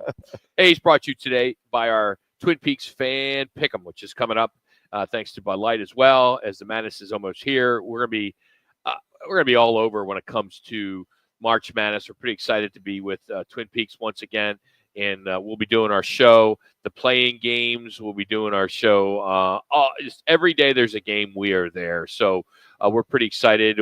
We'll be there Tuesday, Wednesday, Thursday, maybe even Friday. We may talk to our friends here at Right Toyota and say, hey, do you mind March Madness? We want to be at Twin Peaks. That time of year. Everything's up on our website at rockmanuch.com. All of our listings where we're at, and we hope that you'll come by and say hello.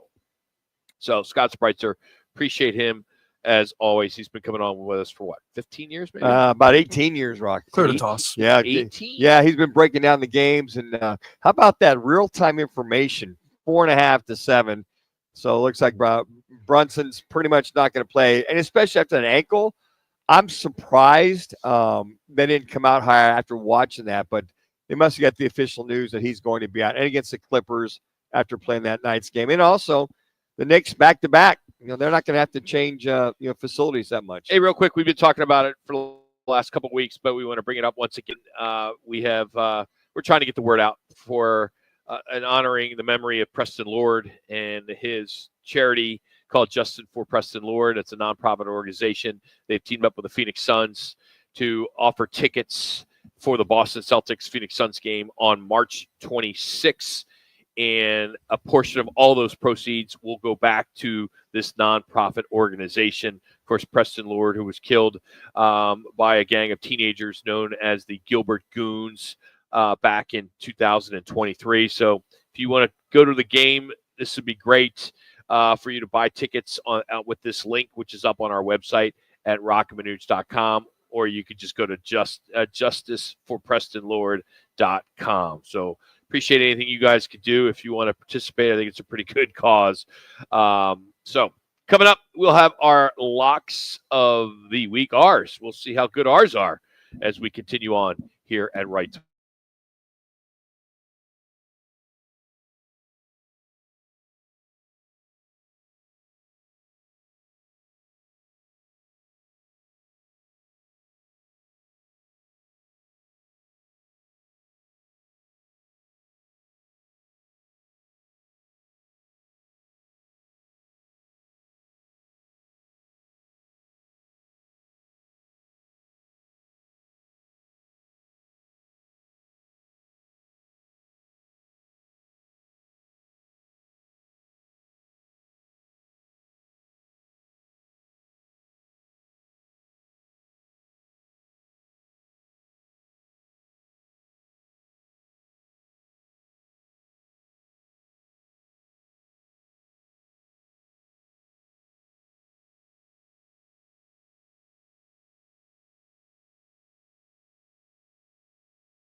We were 500. We were 500 Not last bad, week. not You know, you and Jax did quite well. Yes, we did.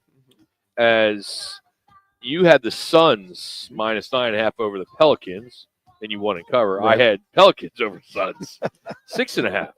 Why was the spread different? Oh, we took different games because they played back to back. Well, No. It's because the line updated. The line got updated, and what happened is that everybody and their mother was out for New Orleans. No, I remember that. Yeah, there was that. But you still hung with the Pelicans, and I went with the Suns. Then Jack's got Auburn minus 4.5 at Kentucky, and then Connor was minus 4 Pacers at the Heat and lost that one. For this week,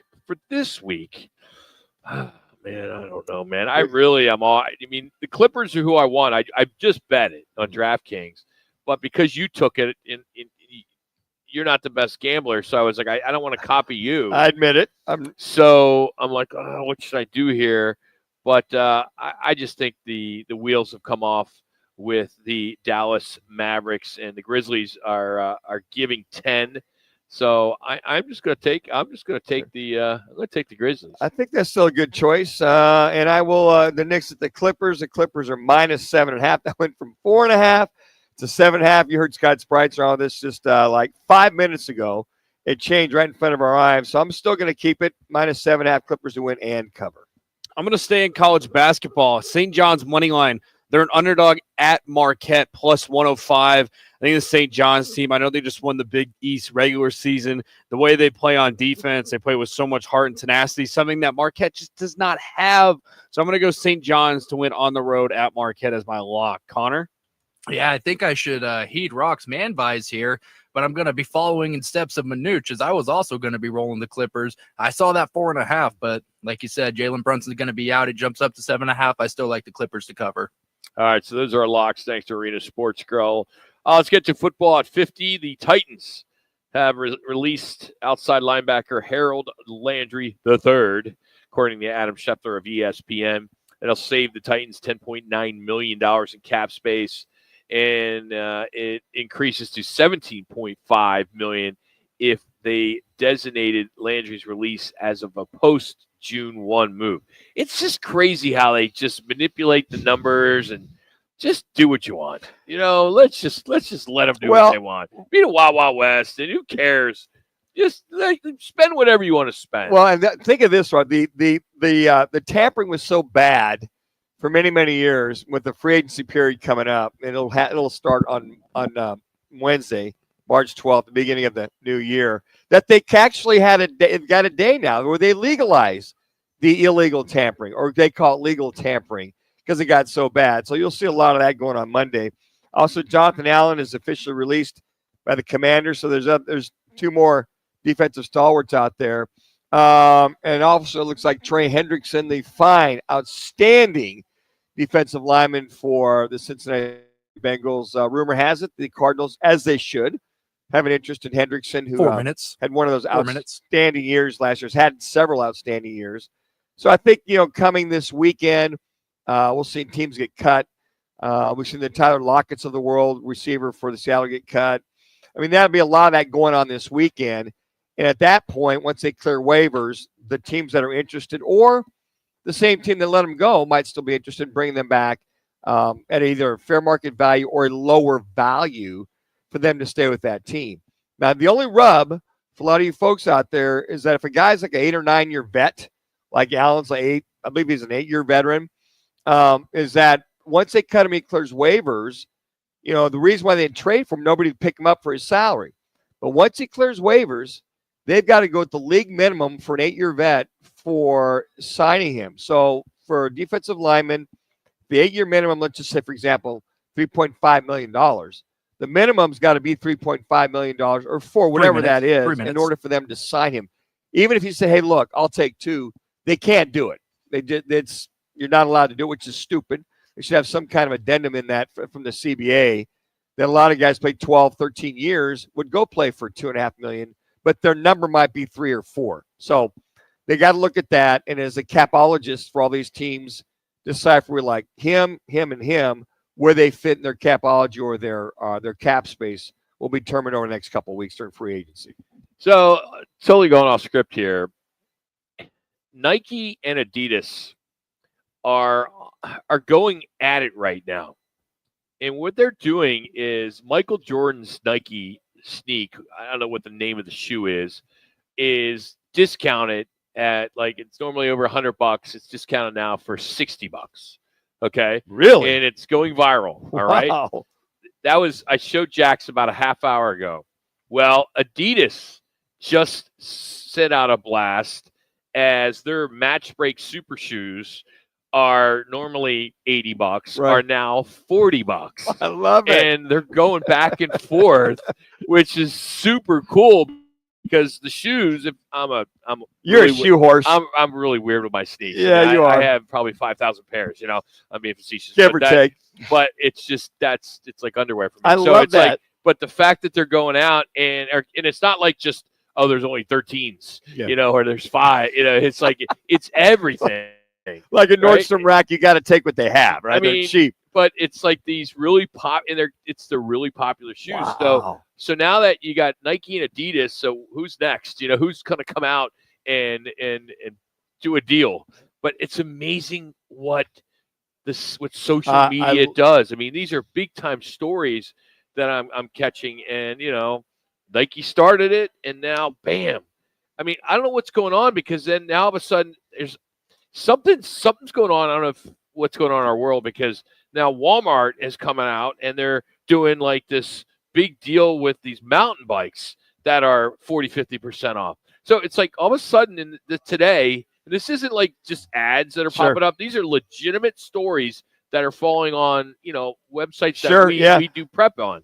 You just unless there's some competition with their bike. I mean, Walmart, you think of them as the lowest possible price place to go for product, right? But they're like $500. They're like $500 bikes. Yeah, exactly. That are selling half price. Maybe they can't move them, so now they're trying to move them from the inventory standpoint to bring in the other ones. That might just be a case of just trying to move them as quick as they can. Oh man, I think that's amazing. All right, hour number 2, we're going to catch up with Tyler Shuck, who is just coming off the combine. Local Hamilton kid, Manuch has trained him. We're also going to talk to Kirk Rumbaugh, who is the director over at Weekapaw Casino and Resorts, kind of get his thoughts on what they're doing. They got a brand new sports book, which is just absolutely amazing. We were fortunate to do our Super Bowl show out there, and we're going to be doing the Final Four there as well. So stick around. We're out here at Wright Toyota, where you won't go wrong, WrightToyota.com. You can find vehicles under $15,000, all certified, ready to go. Appreciate you hanging out with us today. Drive careful out there with that rain. It's Roc, Manuch, Jax, and Connor here on ESPN 620.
Time for the WKP Sportsbook Report with Wekopa Casino Resort's own Kirk Brumbaugh. Each week, Kirk scratches your sports gaming itch like no other. Get the most up-to-the-minute sports gaming information and become the most informed person at the company water cooler. Now, here's WKP Sports Mics are hot. Brumbaugh on Roc and Manuch with Jimmy B. Powered by Wekopa Casino Resort on ESPN 620.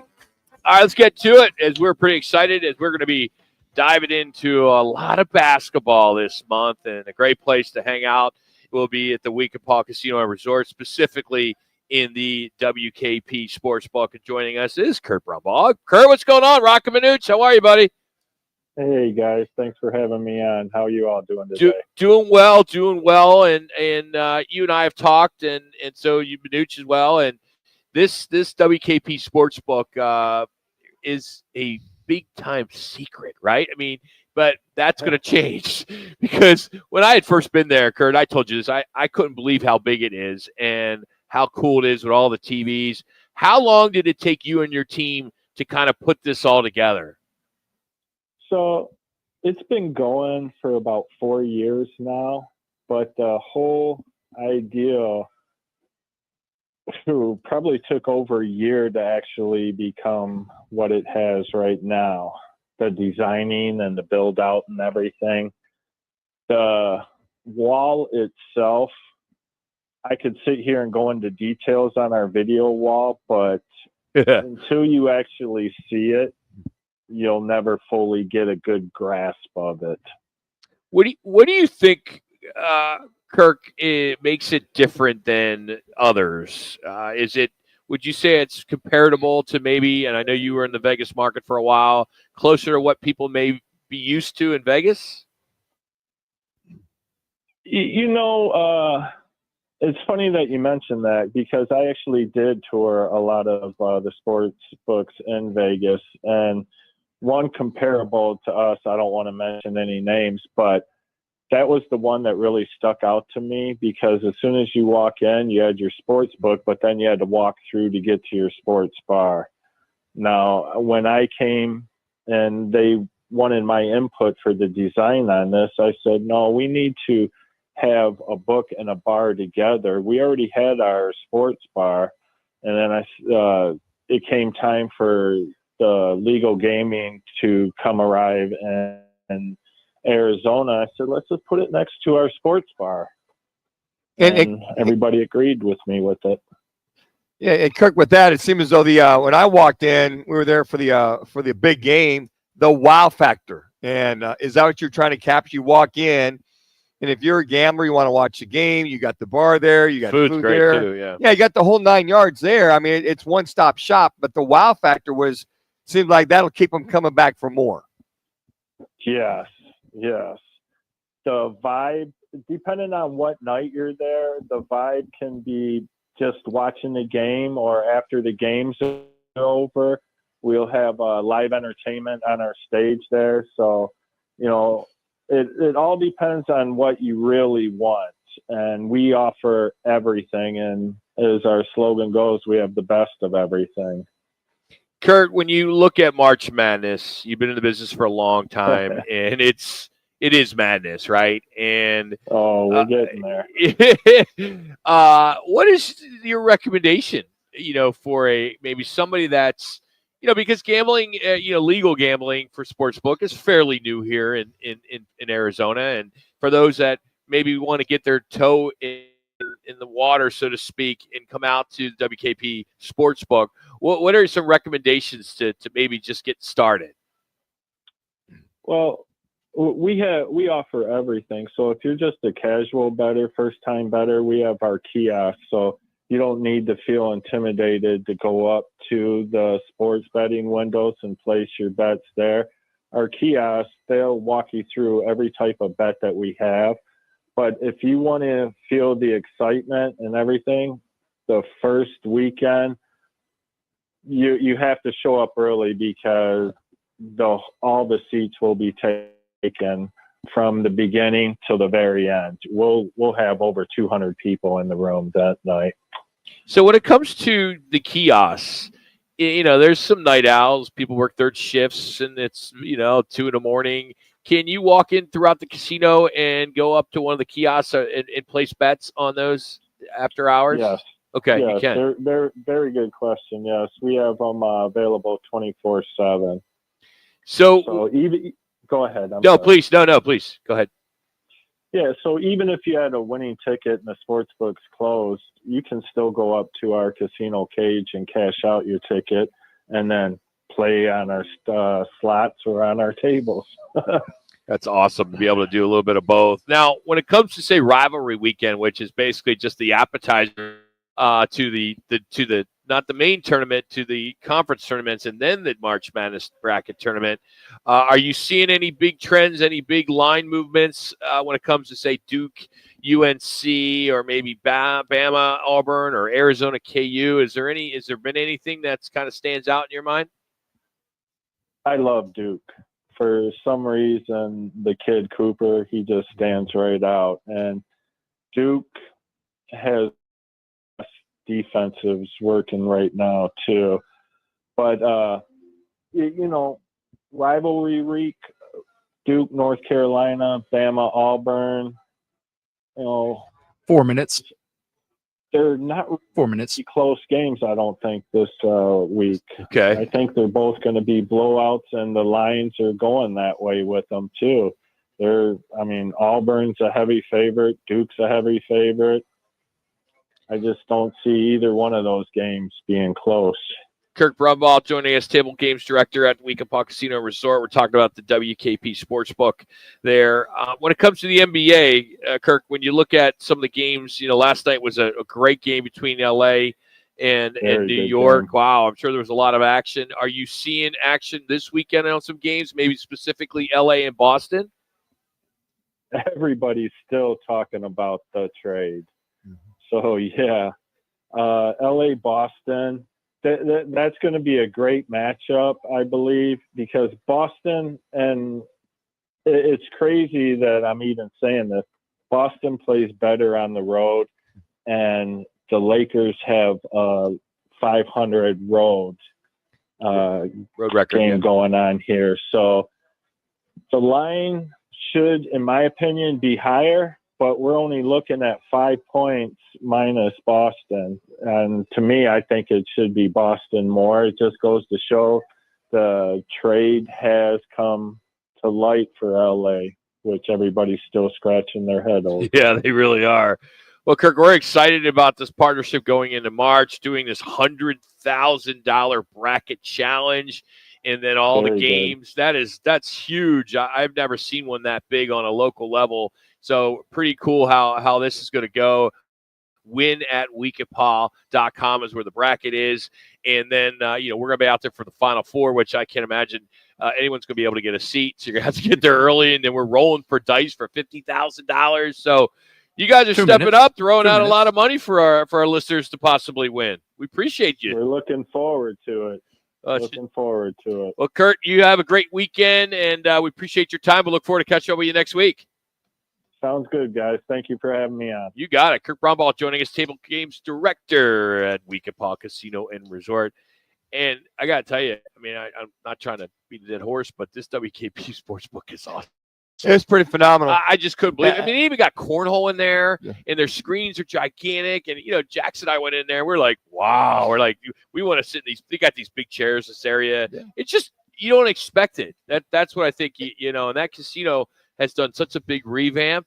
Yes. Where you walk in, if you remember Fort McDowell Casino, you walk in, it was smoky and all this.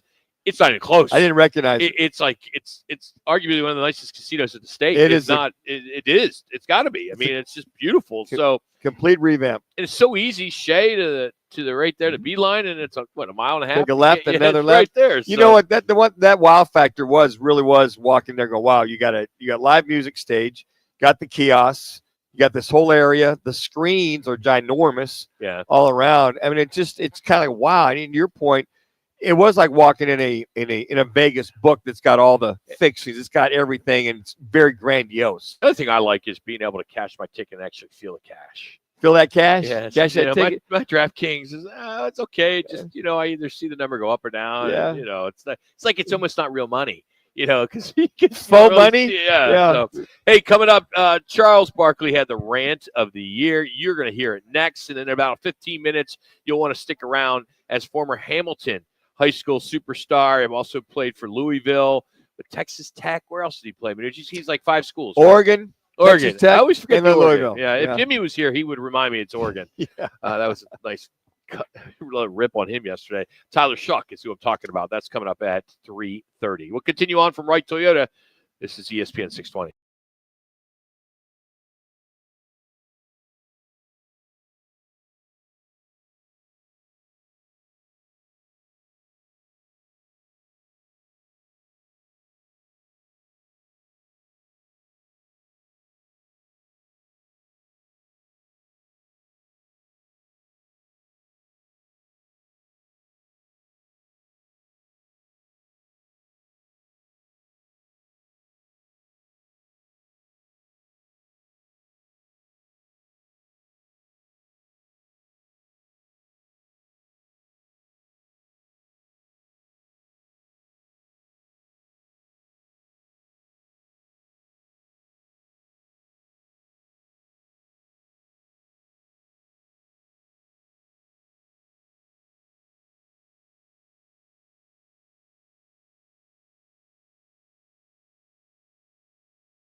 Boulevard in Scottsdale. Now back to the guys on ESPN 620.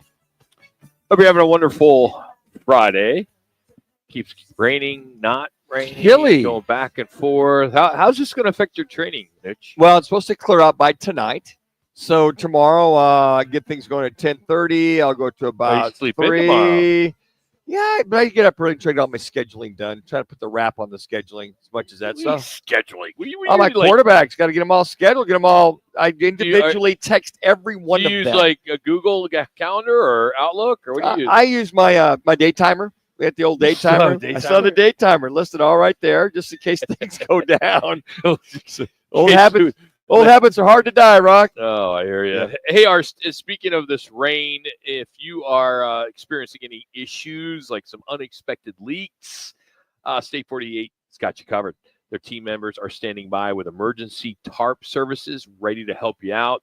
So whether you got a leak or you're experiencing any other roof issues, don't hesitate to give them a call at 480-268-4509. That's 480-268-4509. And mention Roc and Manuch. It'll take care of you.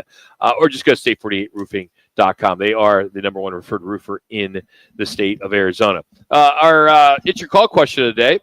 With the NBA season winding down, what team will go the furthest because of their trades? Is it the Lakers, Warriors, Cavs, or Bucks? That is our It's Your Call question. We'll have the results coming at the bottom of the hour. Well, yesterday, Charles Barkley went off the other day. And he's basically going off because of all the coverage of the LA Lakers and the Golden State Warriors. And he was pretty pissed off about it. And he basically called out ESPN, called out Kendrick Perkins, basically just said, hey, what the, WTF, why aren't we talking about the Cleveland Cavaliers or the Oklahoma, City Thunder. So we got 3 clips we want to play.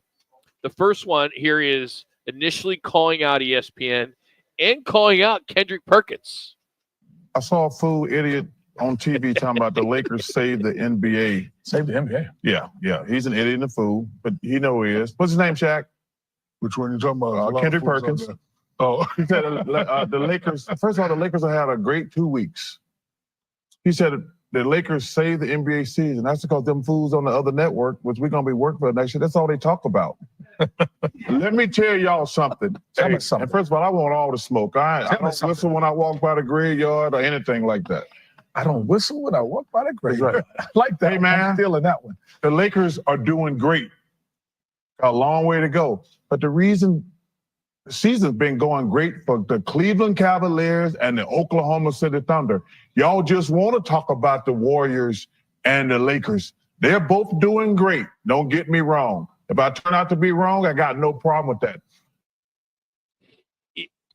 Whistle by the graveyard. I've never heard that before. I don't whistle when I walk by the graveyard. What is that? I don't know. I don't understand. That's like one of your things. That Manucciisms. Yeah. Yeah, I gotta look that up. I don't Maybe whistle. Jack, can you look that up and see what the true Whistle meaning by of the that graveyard. is? If you don't But mind. you know what, Rock? He's so spot on with this. It's about on a lot of things. But I mean, wasn't he due for a rant though? Don't you think he was like really due for some kind of rant? I mean, to say, look, even though the Cavaliers and Oklahoma City, they're quietly having these great seasons. Hasn't been any drama. Hasn't been any big trades. You got the Lakers and they get Luka. Wow. Did that stop the world for about 2 or 3 days? And you saw Jimmy Butler wanting to go to the Suns. KD didn't want to go to make that trade work. KD didn't want to go to Golden State. Boy, that stopped the world. Like, who's gonna budge? Who's gonna flinch? KD said, look, I'm not coming. So he went, Jimmy Buckets goes to Golden State. There's stories there. There's drama. There's star power. There's not that star power per se with both Cleveland and OKC. Whistling past the graveyard is an idiom that means to act or speak as if you were calm when you are actually afraid or nervous. Example shows he shows a confident manner, but he may just be whistling past the graveyard. Okay. All right. So, Charles, pretty good. I don't know where he got that from. I guess the graveyard spirits or whatever don't bother him. Well, here he is continuing to call out the idiots. But y'all are idiots because y'all talk about the Lakers and the Warriors all the time. Y'all don't. The Cleveland Cavaliers have won 12 straight games. The Oklahoma City got the MVP, and they are on fire. Y'all are talking about who's in second place. That's the reason I get pissed. Hey, the Lakers are doing great. I don't mind being wrong. The Warriors are doing great. But that's because you fools on other networks, which we're going to become fools next year. We'll be working on that network.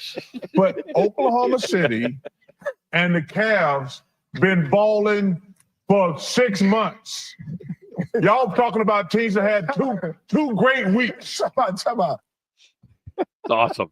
It's just outstanding. And for him to be able to call out his new employer the way he did, you wonder what the suits are thinking there in Bristol, that he is just calling them fools. And how is that going to play out with Charles and Kendrick Perkins doing live hits together or whatever, during the NBA Finals? I mean, Kendrick will probably get moved. Well, Charles will trump him. Or Stephen A. and Kendrick and Charles and the gang. I'll have Stephen A. and Charles are tight. Yeah, I know because that. he covered him when he was in Philly. Yeah, I think it's good theater. It's good radio. It's good, TV, whatever you want to call it, because he's not wrong. He's not wrong at all. He's calling it out. He's basically saying they're in the limelight. They're the sexy topics right now, while the other ones are just quietly moving along in the NBA. It's arguably the best television show. On One of my airwaves. favorites. Yeah, and then finally, 5 our minutes. last cut. Here's Ernie Johnson trying to save the conversation, but of course Chuck continues to rant. Is there some credit to be handed out? Yes. But don't say basketball's only watching now. First of all, between that and this lame ass LeBron Michael Jordan debate, which is lame. I've said it for years. The only people talk about LeBron and Michael is people on television who got no talent to talk about anything else. I've been saying that for years. I ain't hanging on to the 90s.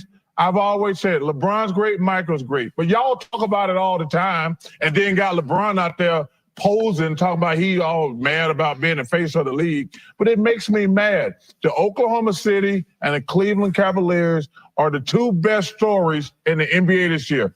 Congratulations to the Lakers and the Warriors. They've had 2 good weeks. He's given Oklahoma City and Cat Cleveland the most publicity they've had the whole year, Rock.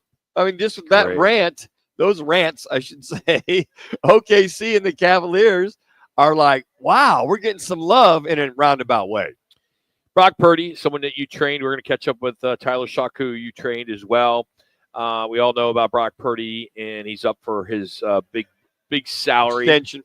The Athletics' Mike Silver, who's been covering the NFL for so many years, says that the 49ers are planning to be ruthless as they need to be when it comes to negotiating his extension. They are saying that he may not get the kind of money that the quarterback market is driving. Yeah. And some think that he should get the kind of money that Joe Burrow and Jalen Hurts and Lamar Jackson gets. And I don't know if that's the case. He's going to get that kind of money. Yeah, they gave him the initial offer of $45 million. I think his number is between 50 and 55. And to that point, he should be around 55 compared to the other guys for what he's done so far. Now, so if San Fran, you put him at the same level as Jalen Hurts, Joe Burrow, and Lamar Jackson. Oh, absolutely. With what he's done, two conference titles, 1 Super Bowl, 3 years with what he's done. His numbers, you look at his numbers, break all his numbers down. Some of the best that they've seen in his first 3 years. Again, first 3 years. Yeah, he's only going into his 4th year, so his numbers by far are comparable to what those numbers are when you look at a guy. Do you think people would maybe agree with you if he was a first-round pick or a second-round pick, but because he was the last pick in the draft, he still has that kind of black cloud over him? No, I don't think so. I think in the proof's in the pudding. Once you get there and you prove it on a consistent basis, that high standard of what you can do, I think at that point it shows that. I think that sometimes that's a blessing and a curse because he deserves it. He was a first-round pick versus, he was the last pick of the draft. No, what you do in the National Football League and 3 years consistently is where his comp is. And the marketplace, it's not his fault that the market's at 50 to 55, but that's the market for a like-kind other quarterbacks that haven't even done what he's done in his first 3 years. Hey, we have teamed up with Twin Peaks and the Large Fever Bracket, Manuch, as we're excited that Bud Light is on board now. And we're getting ready, and they're having their Dose $1 Million bracket stores. Their Twin Peaks Bracket Challenge.com that you can fill out before the tournament starts on March 20th. They're going to have some local prizes here as well. Make sure you join us at all the locations throughout the month and play our Twin Peaks Fan Pick'em contest, which can be found at fanpick'em.com. So Tyler Shuck, when did you start training him? In his 8th grade. How old are you in 8th grade? Yeah, you are probably, I think, 13 years old, 14 years old. Tyler would come to our Chandler quarterback camps. Rick Garrettson and I, the former head coach, and Daryl Garrettson, his son. I started him in 8th grade. That we did these when Coach Iguana was the head coach. So he came to our camps, his 7th grade, 8th grade, and then his dad Glenn said, "Hey, I'd like to have you start training with Tyler if you could. In those days, Tyler was a phenomenal baseball player and football player, much like Brock. Brock was an outstanding baseball player, football player. So I started working with him in 8th grade. 9th grade, worked with them. He did baseball, football. And then his sophomore year, he just pretty much was all football. And so from 8th grade on until I did not see Tyler last year because he was in the transition of going from Texas Tech to Louisville. So typically when he comes home, we'll get some workouts on, some training in. And it was always fun to have Brock and Tyler work out together. Oh, wow. Yeah, it was always fun to have those guys work out together and kind of push each other. So, yeah, many, many years working with Tyler. So he's coming off the NFL Combine. We're going to talk to him about that, find out what his next steps are, and what teams have been reaching out. Maybe the Arizona Cardinals. He's a local guy, of course, and his background is Oregon, Texas Tech, and Louisville. So he's going to join us coming up here just after Jax's ESPN 620 Sports Center update.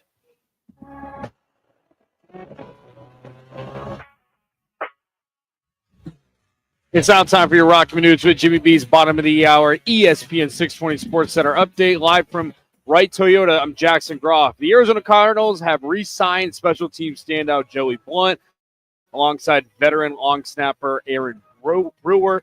These re-signings continue the Arizona offseason moves, including other re-signings with Zaven Collins, Froholt, running back James Conner, and safety Buda Baker. The Phoenix Suns aim to build on the momentum from Tuesday's thrilling 23-point comeback win over the LA Clippers as they take on the Denver Nuggets tonight. Tip-off 8 p.m. on ESPN and live coverage on 98.7 FM and ArizonaSports.com. There are multiple ways to listen to us. ESPN 620 AM on FM at 98.7 HD2 and always streaming live on ArizonaSports.com. Please check out our show pages on YouTube, Facebook, Twitter. Like, comment, subscribe. Just search Roc and Manuch. Now joining us next, former Louisville quarterback Tyler Shuck. Life's a sprint.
Making Mike's hot.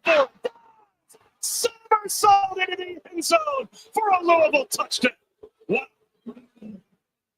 How about that? Tyler Shook joins us, of course, played at Hamilton and went on and played at Oregon, Texas Tech, and most recently Louisville. And he's coming off the NFL Combine and Senior Bowl week and turned some heads at Lucas Oil Stadium with both his arm and some are saying his speed as he finished with a 4.54 in the 40-yard dash. Tyler Shook joins us now on ESPN 620 Phoenix. Tyler, Rock, along with Coach Manucci. How you doing, buddy? Hello, Tyler. How you doing, buddy? I'm doing good. I wish I ran a 4.54, man. It was a 4.63 official, but I'll take the 4.54, whatever you said. I know. I'm looking at these old this Oregon Ducks page, and they were saying that you were right behind Tez Johnson, just right there. The guy, guy who played there. Yeah, so. we're pretty similar athletes. I would say. How was the overall experience, though? Is it what you thought it would be? Yeah, it was awesome. It was awesome. It was just, football-filled week of, meetings, interviews, medical stuff. It was a great opportunity. You got to be around a lot of cool people, cool players. They had four more NFL guys. Obviously, the main time you're meeting with teams, and so it was great. Just to go in there. Obviously, Senior Bowl helped prepare me for it. But yeah, I just went in there and had fun. Was there a couple teams that maybe wanted to visit with you more than just once? So I got to meet with every single team formally at the Senior Bowl, which was great, and then obviously some more again at the Combine. And it's like a speed dating informal deal with every one of them, like 15 to 20 minutes each. So I got to talk to everybody, which is great. A lot of the stuff where there's stuff comes out on Twitter like, oh, this guy met with this team. Everybody met with every single team. It's just, people trying to generate buzz around certain things. But it was just a great opportunity just to talk to all of them. And I obviously, hopefully woken them up and can start watching some film and looking forward to the continued opportunity and then Pro Day coming up as well. I'm just very, very curious. What were some of the intriguing questions that might lead you to believe that one team's more interested in the other? Now, when Buffalo was interviewing me, Detroit, some of the cold weather teams, they'd come in through Manhattan and interview me. Do you have any problem playing in the wind and the cold weather? And I'm like, I don't care if you got a team in Siberia. I have no problem whatsoever. Was there any kind of those you kind of went, interesting? No, I think they asked really good questions all over the spectrum. I think a lot of them was just kind of teeing me up to the fact that I've been with multiple teams, been around a lot of different guys and kind of been through adversity and came, gone through it and kind of on the other side better, excuse me. So I think through all those experiences, through all those lessons, I think it was really attractive for them. And obviously they wanted to hear, how is that something that is going to hinder you in the future? Or is that something that kind of characterizes you and makes you stronger? So I was just, I was excited to talk about that, my previous injuries, just being those bone breaks. And then obviously me being older, I think is more of a blessing, just having that experience. So those were kind of the general questions directed. And then obviously they'd kind of delve deeper into more film. And so, everything was kind of different in their own way. Some teams had different philosophies. So in reference to that, to the injuries, and what an outstanding year you had at Louisville. And I remember talking to you last year a couple times that you wanted to go in and prove that you could last an entire year. And, you throw dang near for 3,200 yards, average over 8.5 yards per, 23 TDs, only 6 picks, great average. Was that your bound and determined year last year? And how much of that was talked about at whether it be the combine or at the Senior Bowl? Yeah, I think it was definitely referenced. I think the greatest thing for me this past year was just playing in that pro style offense under Coach Brom, and like you said, staying healthy and really just sometimes you get lucky, and obviously you have to prepare every single week and every single year, and sometimes stuff happens and you gotta learn how to respond to it. So for me, it was just I think it kind of gave me a lot of perspective to come in this year and just go out there and play free. And just all this kind of stuff. This whole process is just a bonus. It's nothing is ever, a privilege or you got to go earn it. Like, it's obviously a privilege. Nothing is ever given. You got to go earn it. So that was my mindset. And hopefully teams believe in me. And, obviously I'm ready to go to work. Tyler Shuck getting ready for the draft joins us here on ESPN 620 with Roc and Manuch. Tyler, so what's tomorrow? What's the day after that? How do you get ready for your pro day, and then what are you going to continue to do up to the draft? Yeah, so right now I'm still training in Dallas, getting my body ready, working out multiple times a day, throwing, building the pro day script with my quarterback coach here with QB Country, and then I got a bunch of 30 visits scheduled. At least I got 10 so far after the combine. So wow. a lot of traveling has been of late. So getting on planes, getting to meet with coaches, and then hope as the pro day gets closer, scheduling some private workouts and Zoom meetings and everything like that. So it's a lot of traveling, but trying to find a consistency in schedule that way I can stay ready to go. And then, but also at the same time, get to meet these coaches and kind of show them who I am. Tyler, 99.9% of the people listening, and myself included, we're not professional athletes. You're going to be a professional athlete. So, but walk us through. You see all these people. Is there like, an office administrator is calling you and then sending you a ticket and it's first class and saying you need to, and they're picking you up? I mean, is it all 5-star VIP kind of treatment, or are you on a Southwest Air, flight? It's a little bit of both. Okay. It depends, but obviously they for at least the visits and everything like that, they will take care of it. But usually, you're not really in a first class, but you're booked on the best flight it is for that day. Okay. And then they have a car service there. They pick you up.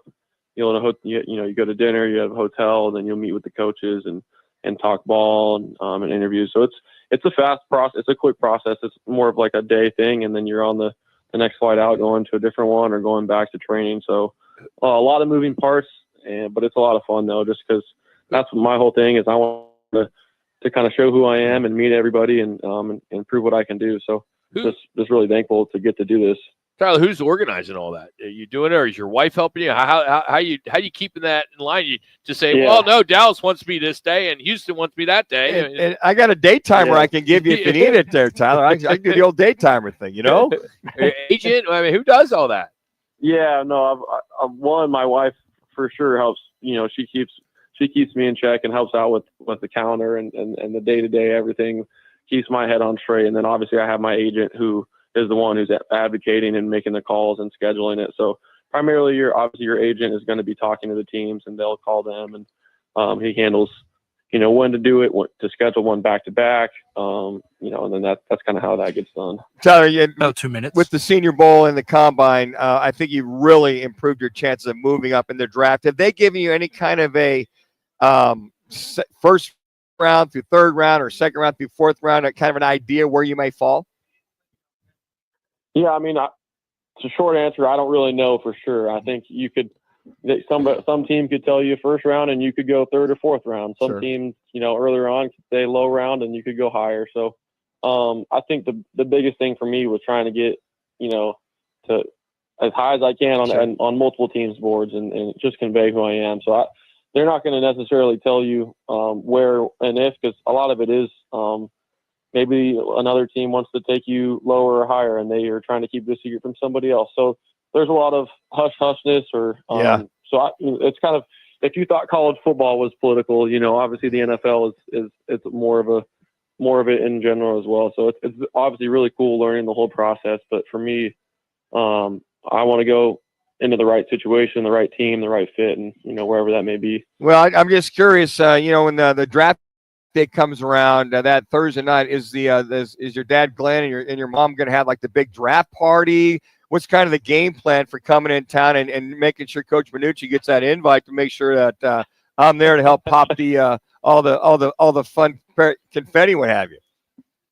Yeah, no, we're gonna do. We're going to be doing an Airbnb with just kind of the immediate family, close family for the actual draft day, and then yeah, me and my wife are going to be hosting that. That way we can kind of control. You don't want any past crazy coaches just showing up randomly. Smart, Tyler. Smart. Now remember, I've been down the road you're going. Maybe not quite as elaborate, but I've been there. I know. I'm just joking. But no, we're gonna do something. I think my parents are the next day.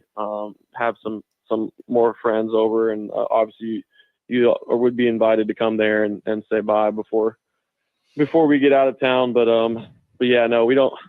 We're trying to keep it as low key as possible, just to. I think obviously it's a stressful time. You don't know where you're going to go, so we want to make sure everything's good to rep whenever. Well, you could tell your former workout partner Brock Purdy when you guys would both work out together, get him for a little advice. I'm sure you'll probably contact him and get his thoughts on how to handle it. And he could pick up probably the cost of the Airbnb, VRBO or whatever. Very soon. Yeah. But Tyler, just let you know, hey, I think we all are very, very proud of you, how you've endured and persevered, and I love how you're embracing this and saying, hey, look, thank you, sir. May I have another in reference to what else do you have? What else can I do to improve my staff? So I'm very proud of you and all the things that you're doing to get there to that high pick. No doubt. No, I appreciate it, man. That's exactly right. I just, anywhere, anytime I want to go out there and just show what I can do, and super thankful just for this opportunity. Just because, it doesn't come around often, and you got to make the most of it. And I definitely wouldn't have been here without you guys and your support, and Manuch, so I appreciate it. You bet. And then say hi to the best athlete in the family right there, your lovely bride, Jordan, who is really Rock, the better athlete in the family. Oh, absolutely. Give her our best as well, too. She was my speed coach. She was helping me out with the 40 this whole time. There you go. She gave me a kick in the butt and got me going. Tyler, thanks for your time today, buddy. Good luck to you. We can't wait to continue this ride with you. So thanks for the time. Thanks, Tyler. Yes, sir. Thank you, guys. That's Tyler Shuck joining us. You can follow him on Twitter. He's got an X page at Tyler Shuck 2. So check that out. He is courtesy of Wright Toyota, the right price, the right selection, Wright Toyota here in Scottsdale. That's where we are today on Franklin Wright Boulevard. They have the right deal for everyone. Right now, you can check out their inventory of pre-owned certified vehicles under $15,000, all at WrightToyota.com. My favorite, hands down, my favorite time of the week is next as we get the Jimmy B clip of the week. It's Roc and Manuch with Jimmy B. ESPN 620.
on April 25th at McCormick Ranch. We sold out, 325 players, off the charts. Can't beat it.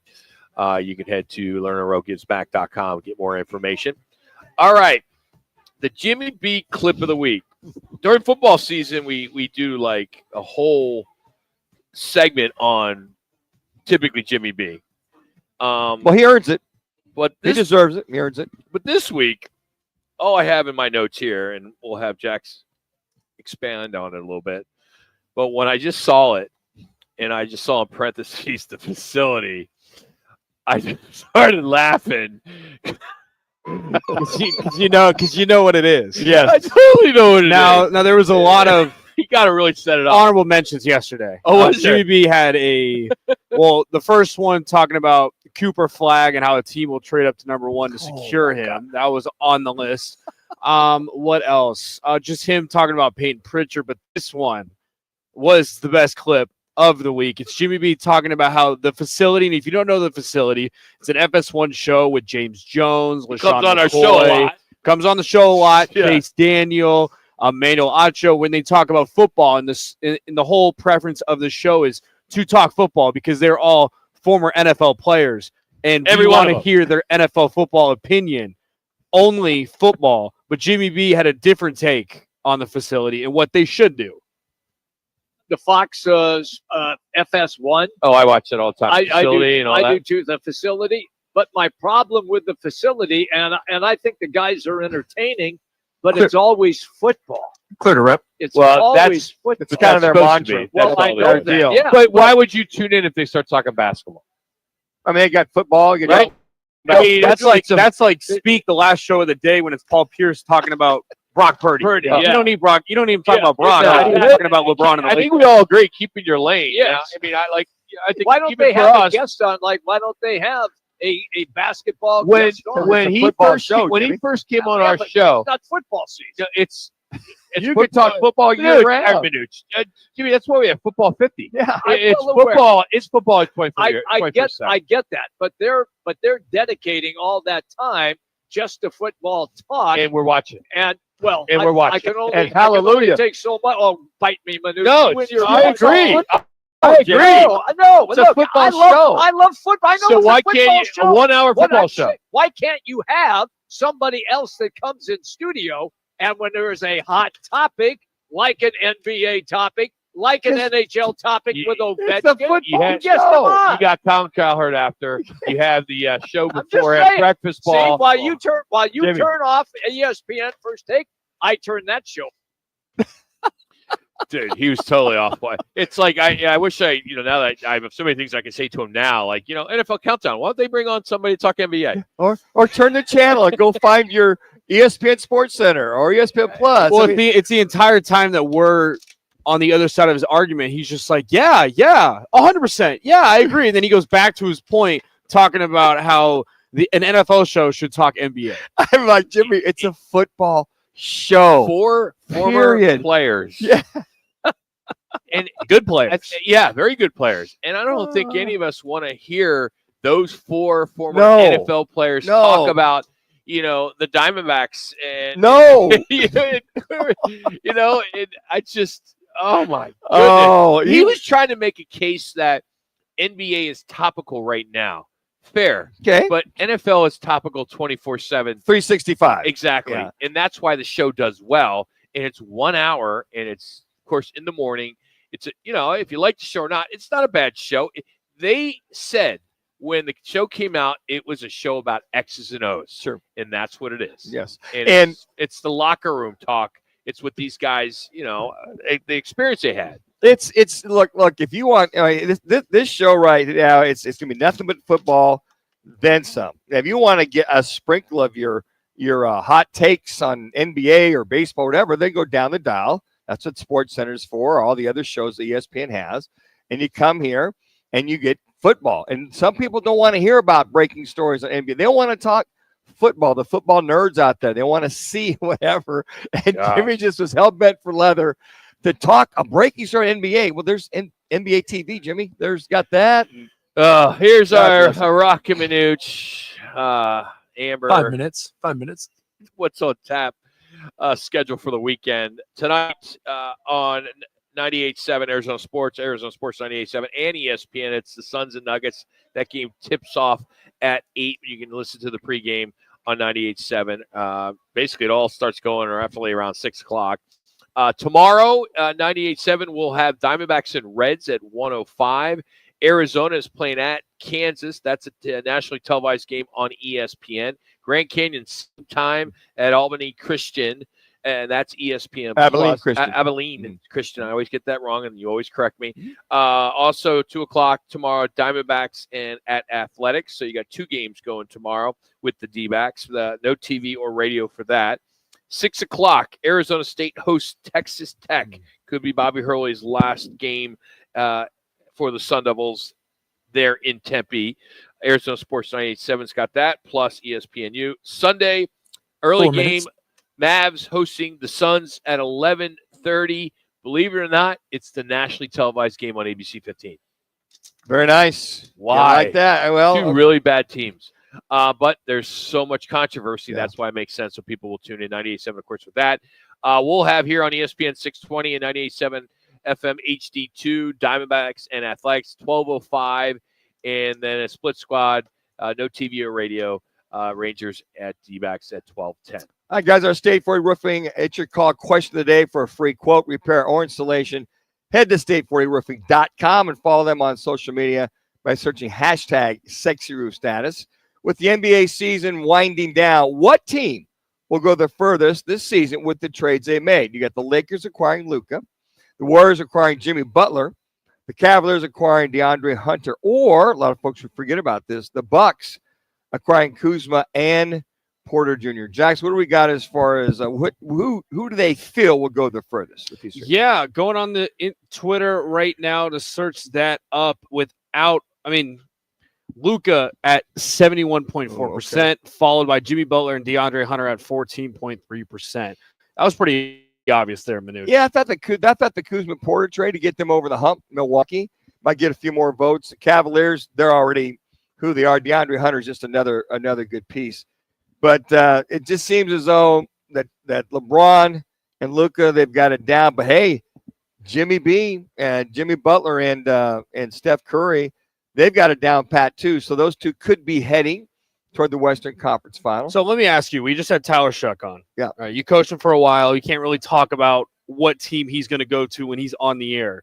If you had to say your crystal ball, early prediction, what type of situation? Is a situation like where the Raiders, the Jets, 2 minutes, the 2 minutes. Giants, the Browns, the Titans, all looking for a quarterback, may not feel comfortable with Shedeur Sanders getting him after Cam Ward early, maybe try to get him early in the second round? Or do you think he goes into a situation like the Colts or the Steelers that have puzzling quarterback situations, kind of like the 49ers did with Brock Purdy? They draft Brock Purdy late. He comes in, becomes their starting quarterback. Like, what type of situations or teams do you think he fit I in think well? with his experience, all the reps that he's had, all the games he's played, very similar to you think of Bo Minute and a Nix, half. what he did as far as experience going to the Denver Broncos. They inserted him pretty quickly. Brock Purdy, he goes in there. He's third string quarterback, just staying to be third string. I think with Tyler, with the experience he's had, the maturity he's had, he can go into a situation that needs a quarterback, that he can go compete either for that quarterback job or be the guy. Because he's 25 years old. Does that limit some teams making a No, I think choice it's because he's older? No, absolutely. I think that's a benefit. His experience, his age, his maturity. What round is he going? I would love to see him in the first round. I've been anywhere from first to third 50 round. seconds, 50 seconds. 1 through 3. I'd love to see him go in that first or second round. I think he's a third rounder. Maybe He might end I'm going up to say second, third. Yeah, I am second, too. third. Which is great. It's awesome. I mean, as long as he gets drafted higher than what Manuch did, I think it's great. I think he'll go before the 5th round. I do too. If he doesn't, you didn't do a good job. Yeah. Hey, we know you have 30 choices. seconds. Thanks for hanging out with us today. We're out here at Right Toy. If you missed anything, please go to rockandmanuch.com. Follow us on all our social media platforms as well. Monday, we'll be back here at 1 o'clock. Mike Adris, the former NAU head basketball coach who always joins us for March Madness. He will join us. It's always great. So we'll have a recap of the 10 Suns seconds. weekend and much, much more. Appreciate you. We'll see you on Monday.